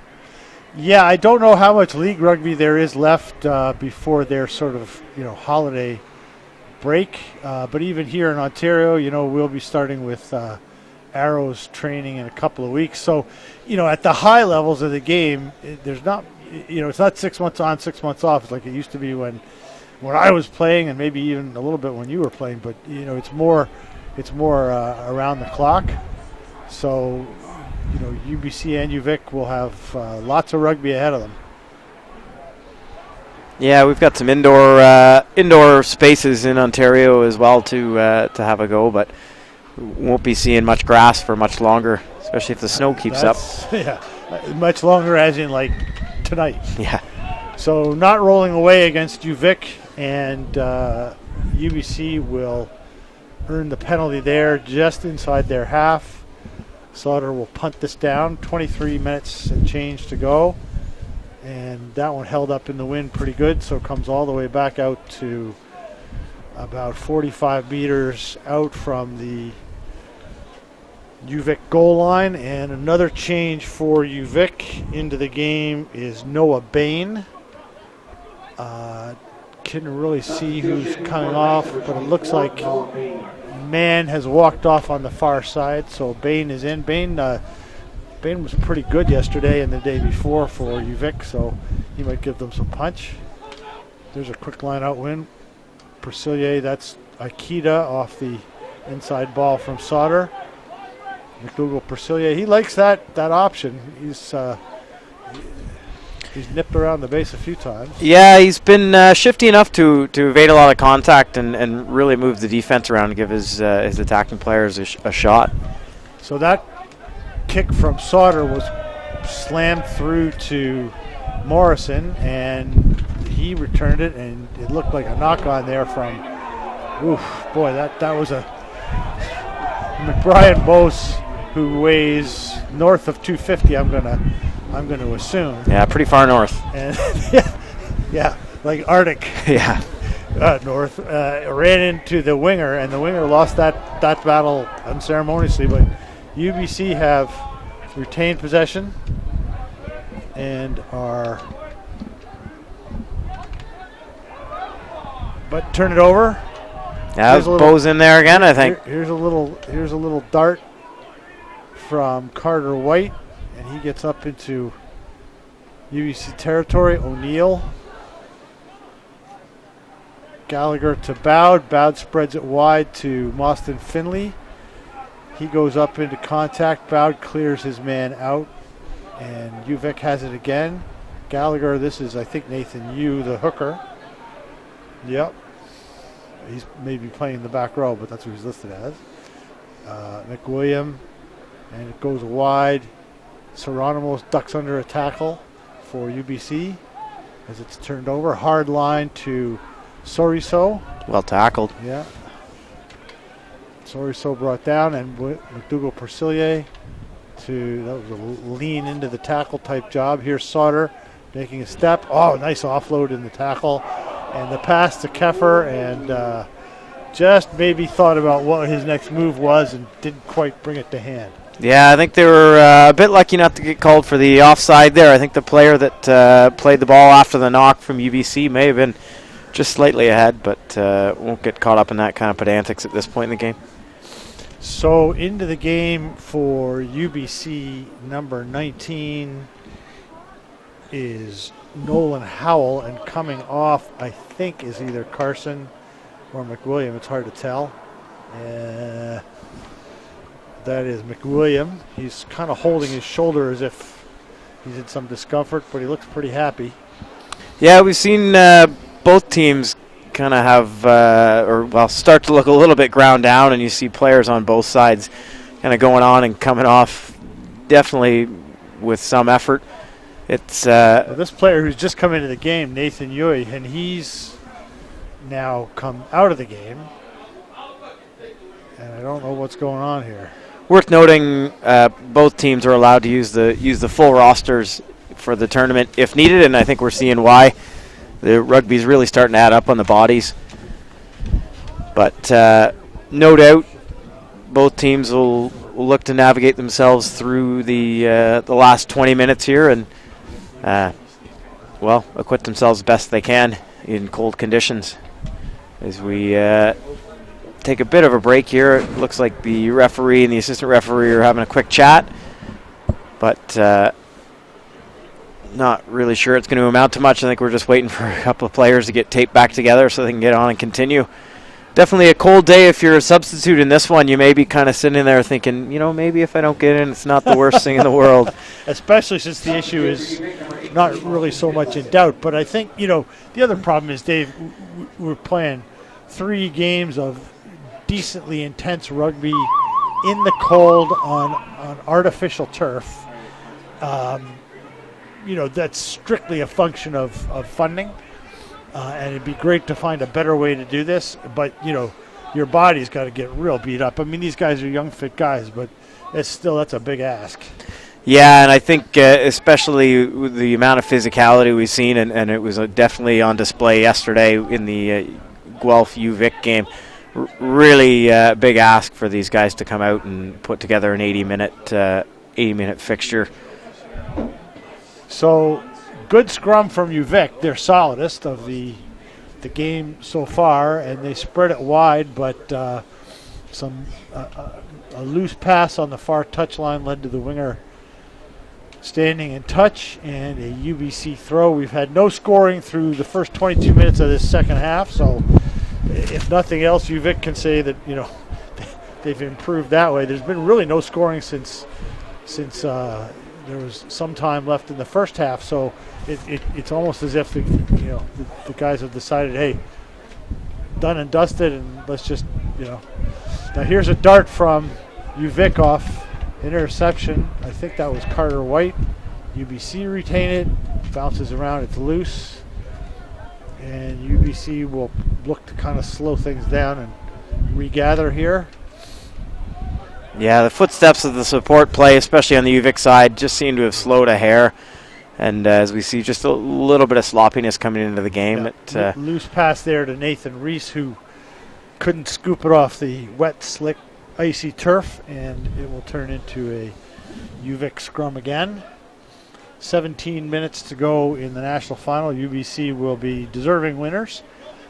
And I think this will set the bar for teams, and I think now the season plan looks different next year when you start to think about knowing that this tournament's happening and what you got to play against. Yeah, absolutely. I think if you look at what UBC's done to win the tournament, I mean, a solid set piece is the big thing that they've brought to the table that seems to be different than the skill set everybody else is bringing. So expect coaches to be looking for a little bit more size at training camp and really putting in some effort at the scrum time. But other than that, I mean, UBC seems to be the team that's executed the best and really just played the more controlling rugby game. Yeah, I think it's funny because here in Ontario we played a different set of laws for scrummaging for a while, which we don't do anymore. Here's McCarthy going for a gallop. He's a highly rated player from the East Coast, and getting UVic into scoring territory. Gallagher is immediately scragged as he puts his hands on the ball. UVic driving forward from the ruck. Yeah, a little bump. They'll be looking to just enjoy a bit of possession and territory here and kind of continue to marshal the ball around the corner if they can. Well, they've managed to creep the ball inwards under the post, but they haven't made much forward progress. Yeah, they got some numbers available in the back line if they can use it. Yeah, they do. McCarthy's on the near side. He'd be 1-on-2, so there's numbers going to be to the other side. And Bowd has identified that, given to Martin Feek. He's taken down in the tackle. Bowd clears. UVic wins it and recycles. But they're really no further out. Somebody else is down on the far side for UBC. That's Sauter. He's up and limping. Penalty call against UBC, so it will be a UVic penalty, and they'll probably kick it to the corner. What I was saying, Dave, is we played with different rules here in Ontario about scrummaging for a while. Now we're back to the men's rules, but do you think the game's caught up to it? Yeah, I think it's still kind of coming back in, but you're right. The Ontario Men's University used to play under junior laws, which probably did them a bit of a disservice, and I don't even know if it would have made the tournament like this possible at that juncture. But they've come around and gone to the full men's laws, and I think it's well deserved, and we're starting to see that kind of come full circle now with the physicality and the body types of the players. So here is UVic after some possession spraying a loose pass, and the fullback Morrison could not handle it. The snow is now coming down again. It's much finer flakes, but that indicates a drop in temperature. So I think after the next 14 minutes are concluded, everyone in the stadium, including me and possibly including you, will be happy to get somewhere warm and dry and have a chat about what we saw this weekend. So Owen Rutten comes back into the game as the bin to Lemkes expires, but Soriso is going to stay out there, it would appear, and finish this thing off, get to be on the park for that final whistle. Yeah, I think they've let Lemkes lick his wounds and dress warmly to enjoy the last little bit of this on the sideline as we see the rest of it. Since he's also gotten 2 yellows in 2 days, another yellow here would mean a red, which means when he goes back to BC he can't play. So you want to be. There is a little bit of man management that goes into it. Yeah, absolutely, and great opportunity now for the rest of the subs from the UBC side to start rolling into the game here. That's Daniel Archer coming in, no number, but UBC were organized enough to identify that he would be the one not wearing a number, so he's into the game. It looks like in the midfield for UBC. One of the things I noticed from UBC right up off the hop on day one, the entire coaching and management staff were really excited and dialed in. They had all the players really focused and really ready to show up and play. And I mean, they came here with one goal in mind, and it was to win the tournament. So UVic took that one off the head and then earned a penalty for offside, and now O'Neill is driving towards the UBC line. They're still going for it. They want points in this thing, and they played most of the last 10 minutes of the UBC end. Well, I guess the overall theme of the game is to advance the ball over the line. So we still got time on the clock. That's exactly what UVic's going to try and do. I think we're going to see another card here against UBC because they've committed too many infringements too close to the goal line in too short a span of time. So Rutan, who had just come back on for, literally just come back on for Lemkus, who had been yellow carded, he comes on and earns his own proper yellow card. So he's going to go sit down for a while, and when he comes back, there'll only be 3 minutes left in the game. So yeah, he wasn't even on the field long enough to get angry, and he's already taken a yellow. That's too bad. Do you know? Maybe he was angry before he went on the field. We don't know. I mean, he's an Ontario boy, so he's got to have an Ontario, country boy too. So he's got to have a little spark on him. Yeah. So here's UVic to feed the scrum 5 meters out from the UBC line. This is probably their best attacking position of the entire game. Look at the scrum go. And without Lemkus in there, things change, right? And UVic are going for a walk, and that should be a try. It's a well-controlled walk, isn't it? Try, and it is a try. Yeah, just a really well-executed piece of skill there from the entire UVic pack. I mean, O'Neill, you know what? Of all the guys to score the try, he probably deserves it because this guy plays above his weight for 80 minutes, and that was just a textbook. Let's just get our feet in the ground and walk this thing over. Yeah, you can see UVic's gone with a bit more size in the front row in the second half, and UBC, I mean, full credit to them. They didn't take a penalty. They didn't collapse. They just moved back glacially slowly, but well earned for UVic, and nice to see them execute something and get on the board here. So Bowd will be 30 meters out on the right side of the post with about 11 and a half minutes to go in the game. It's not a winnable game, but certainly the score, will give them something to build on. And here's Bowd's kick, and he has put it to the right of the post, no good.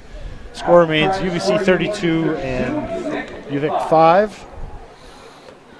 So UVic has actually technically won the second half at this point. They have scored the only points of the second half. It was 32-0 with about 10 minutes left in the first half, and has stayed that way for all this time until that pushover try that O'Neill claimed for the Vikings. So here is Dougal Percillier kicking it, and it hangs up in the wind, taken there by UVic, and they'll recycle and try and have another go. Back to Bowd, and he tries to punt it long, but it goes pretty much almost nowhere and is picked up by UBC. I think he just missed the ball there, to be honest. Yeah, I think he was trying to kick it low and line it through into some space, but ended up just hitting several players and UBC's ball.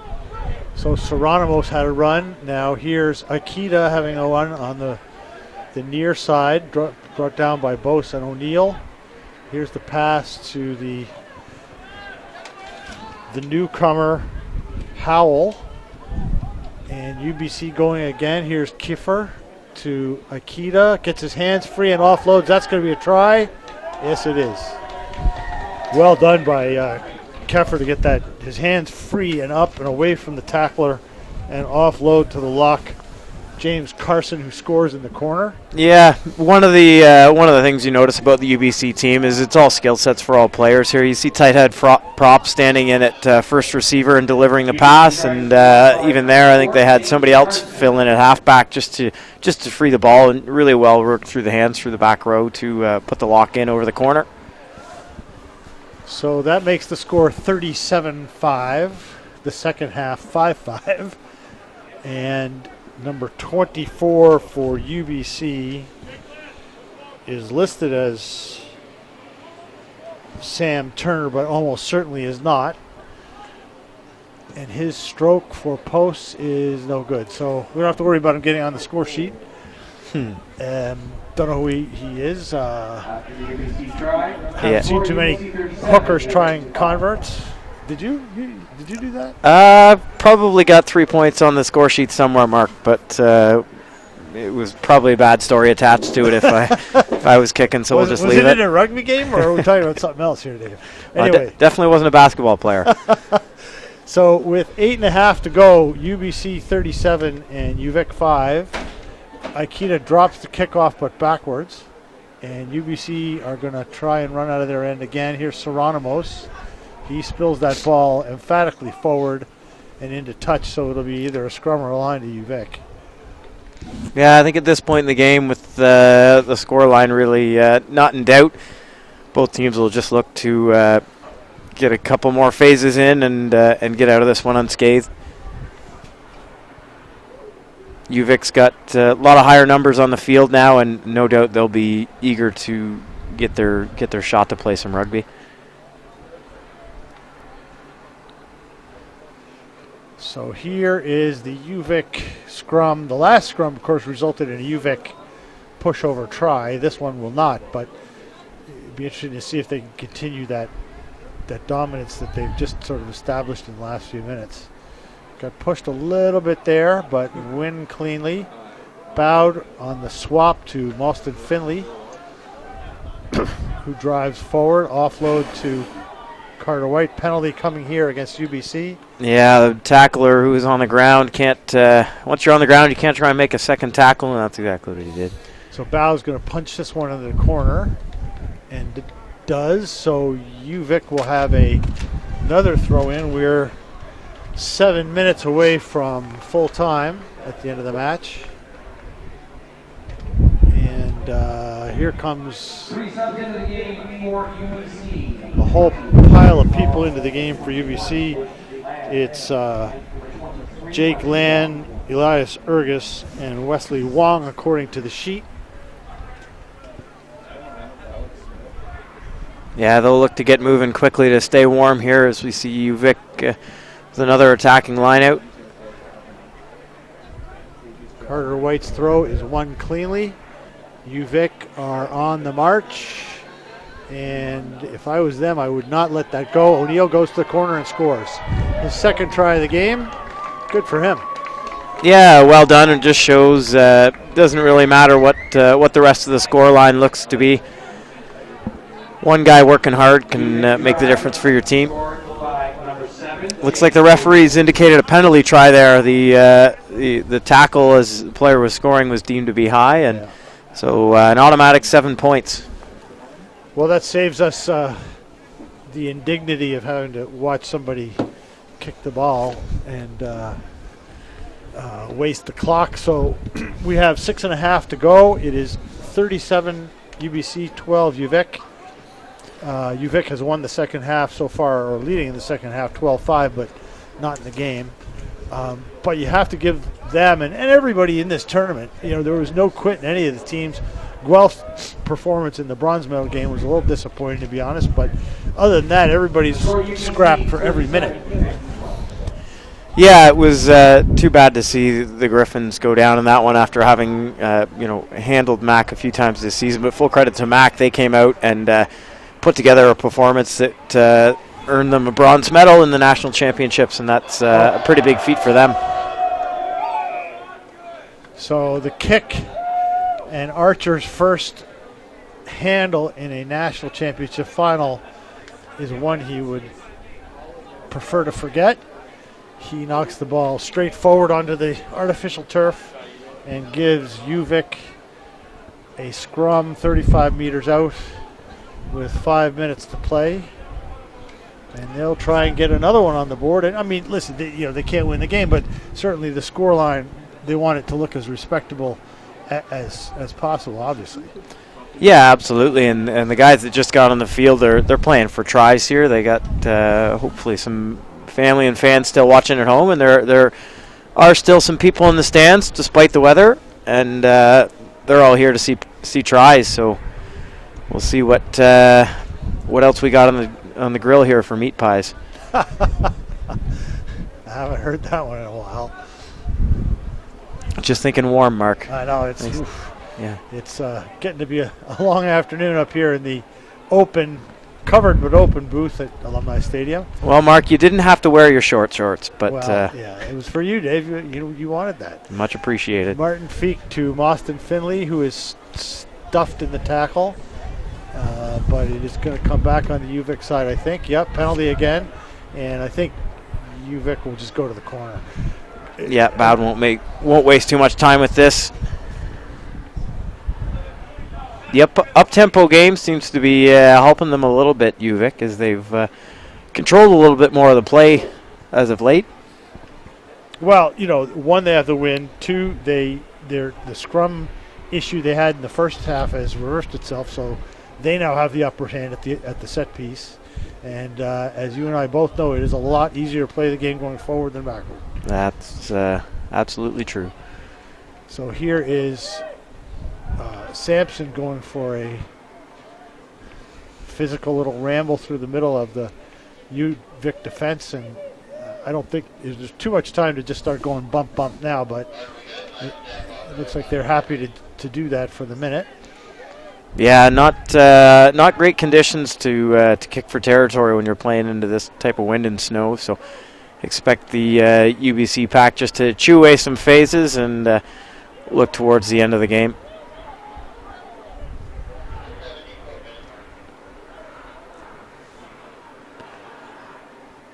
Now William Persillier gives wide. I think that's Ergus. And UBC are going to just be happy to kind of run through the phases and run out the clock here. Well, it's a skill in itself to be able to kill this much time with possession, as we saw. University of Victoria struggling to build a phase count past 4 or 5, and UBC's been able to do that. Doesn't have to go much at a time, but it's a lot easier to play offense than it is to play defense. And UVic still having to stand in and make a lot of tackles right now. And just doing that simple bump and grind have earned UBC about 30 meters of territory and about a minute and a half on the clock so far in this sequence. So no reason. Except that's what happens. Eventually you make a mistake and give it up, and now UVic is away to the races with some good running, and the pass to McCarthy is too high and behind him and goes off his hands and into touch. So we're now into the last 2 minutes, and I don't know that they'll be racing in to drink lots of cold beer, because yeah, maybe hot tea. Now Rutten's card is over, so he's back in. You'll be excited to get a little bit more run on the park here, but yeah, I think you're right, Mark. As well earned as a cold beer for both teams is going to be. I think they'll be happy to get into the sheds and warm up a little bit. No doubt there will be a trophy presentation and some medals to be passed around, but hopefully they'll work through that as quickly as possible, because there's nothing worse than being sweaty and cold. Yeah. And with nothing but a trip to Pearson Airport and the joys of security, and on the way home. So with a minute left in the game, UBC feeds the scrum, wins it, and it is picked, given to Persillier, back inside to Rutan, who goes for a little run. Now it goes to Howell. Howell gets chopped. UBC is going to just bump and grind here because there's no reason to do anything else.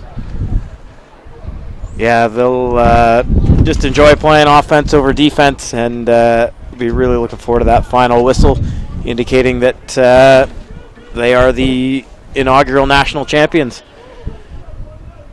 I think we'll see a very different tournament next year, Dave, because I think teams will be much, much better prepared and come in with their eyes a little bit more wide open. There's a penalty, and you don't want that. I mean, it's the last play of the game, guys. The issue is not in doubt. Just relax, everyone. Would be the sage advice, right? Yeah, but the players in this age group are probably not as wise as the age group up in the commentary box. And well, that's a pretty low bar, Dave, but I'll take your point. So 2.5 seconds showing on the score clock, but it is a penalty against UBC, so the game will not end until we've had another play. The assistant referee, Pete Pender, is chatting with Mo about things that he saw that he didn't like. There's still a UVic player stretched out on the ground, which is sort of delaying everybody getting into the warmth. Down below us, the McMaster players who have been watching the game after winning the bronze medal are cycling out to their bus, it looks like, which we assume has heat. And a yellow is given to a UBC player who doesn't like it.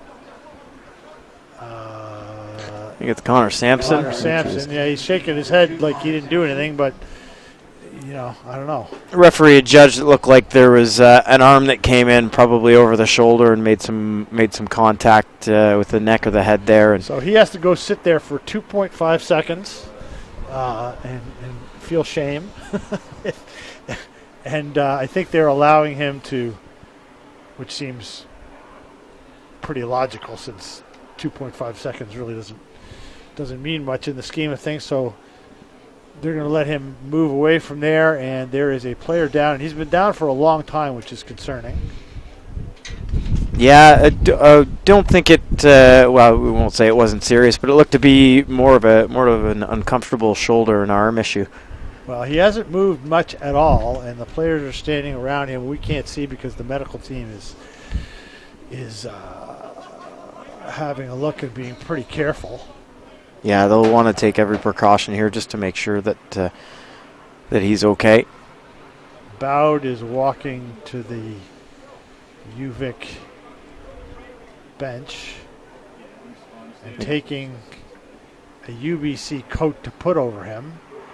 So I'm going to say that this looks serious enough to delay the game by a considerable length of time, and if I was referee Chaudhry, I would indicate full time because I don't think much can occur in 2.5 seconds that's going to change the outcome. Yeah, I would tend to agree with you there, Mark. Even the UVic players can just tap the ball through the mark, send it off the field, and we can get on with it. And there it goes. There it is. There's the final whistle. So the 2017 National University Champions are the UBC Thunderbirds. They were clearly the best team here. They won today 37-12 against UVic. There were some games that were not competitive in this tournament, but there were some games that were amazingly competitive. And we look forward to next year's, which I think is supposed to be out west. And I think we've set a bar now, and this is a tournament that's just going to go from strength to strength now as teams know what they have to do to get better. Yeah, absolutely. I mean, I think yesterday's semifinal that pitted Ontario versus BC East versus West and University of Guelph Griffins against University of Victoria Vikes was a great demonstration of why we need to bring both sides together and really compare rugby played across the country. No doubt the Atlantic and the Quebec conferences will take it as a learning experience and come back to be a little bit more competitive next year.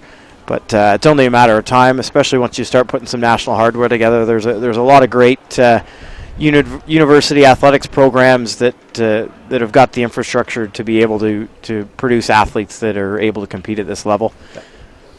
Fortunately, the injured player was James O'Neill, who scored both of UVic's tries, and he is up and now kind of hugging and handshaking and chatting with folks. So he's obviously fine. And that was our last piece of business to deal with.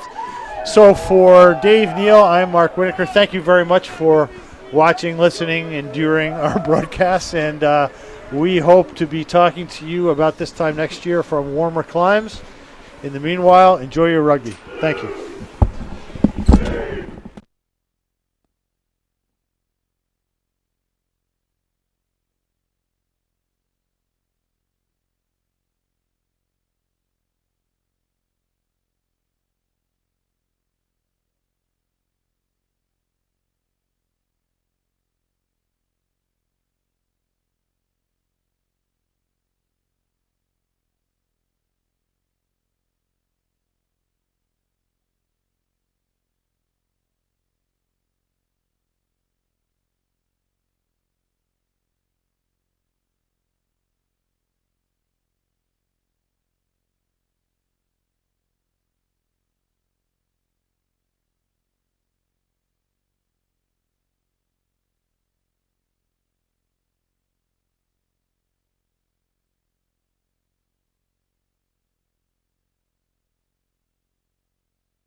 time the Spencer McTavish Cup for the very first Canadian University Men's Rugby Championship. The trophy, I'd like to invite the captains of the UBC Thunderbirds up to accept the trophy and the championship banner as the inaugural Canadian University Men's Rugby Champions.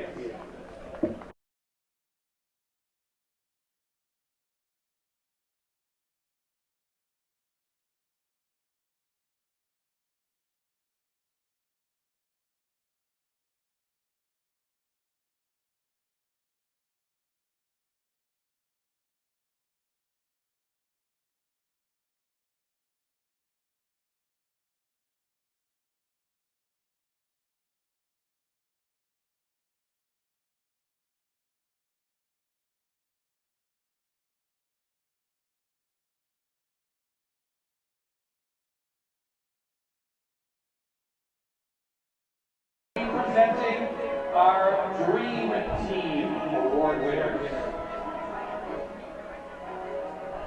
This is the Tournament Dream Team. This team will be invited to take part in a 2-game series versus the USA College All-Star Team in conjunction with the Canada-USA Test Series in mid-2018. Ken Goodling, Rugby Canada's Coordinator of National Player Development and Talent Identification, on the field for the announcement of our Dream Team players.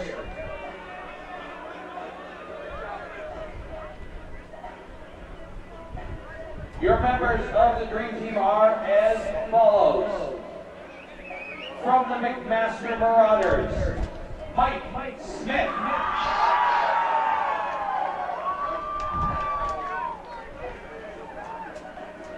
We ask the players to please come forward.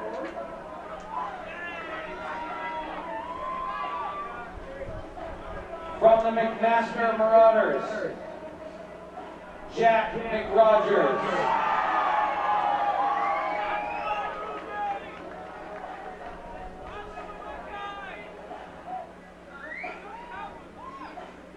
From the UBC Thunderbirds, Clint Lemkus.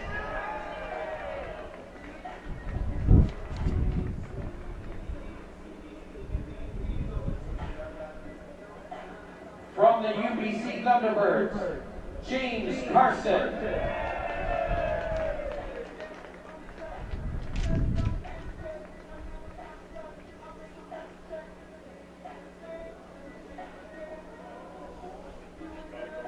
From the Guelph Griffins, Blake Aram.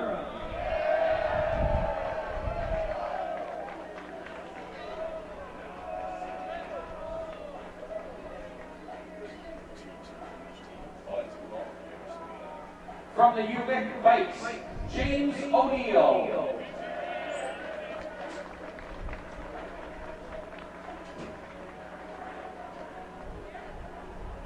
From the UBC Thunderbirds, Jake Aikida.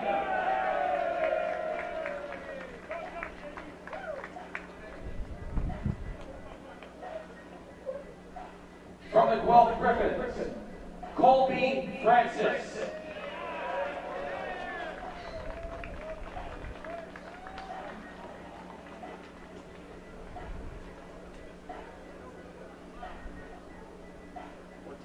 From the UBC Thunderbirds, Will Percellier.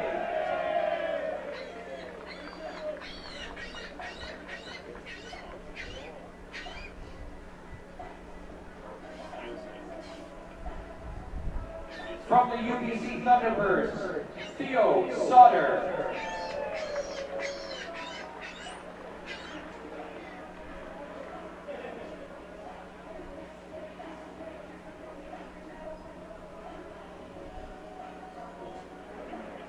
From the UVic Vikes, Aiden McMullen.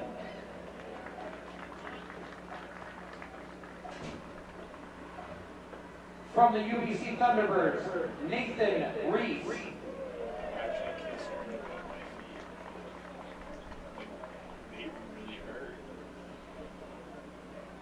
From the McMaster Marauders, Mitch Richardson.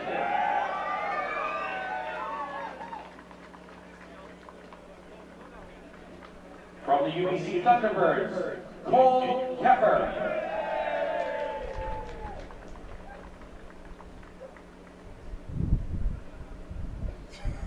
And from the UBC Thunderbirds, Fraser Hurst. Ladies and gentlemen, a round of applause for all of the Dream Team selections and another round of applause for all of your medalists for a great weekend here at the University of Guelph. Thank you to everyone for coming out to the Canadian University Men's Rugby Championship. Wherever is home to you, please get home safely. Thank you for coming to the University of Guelph.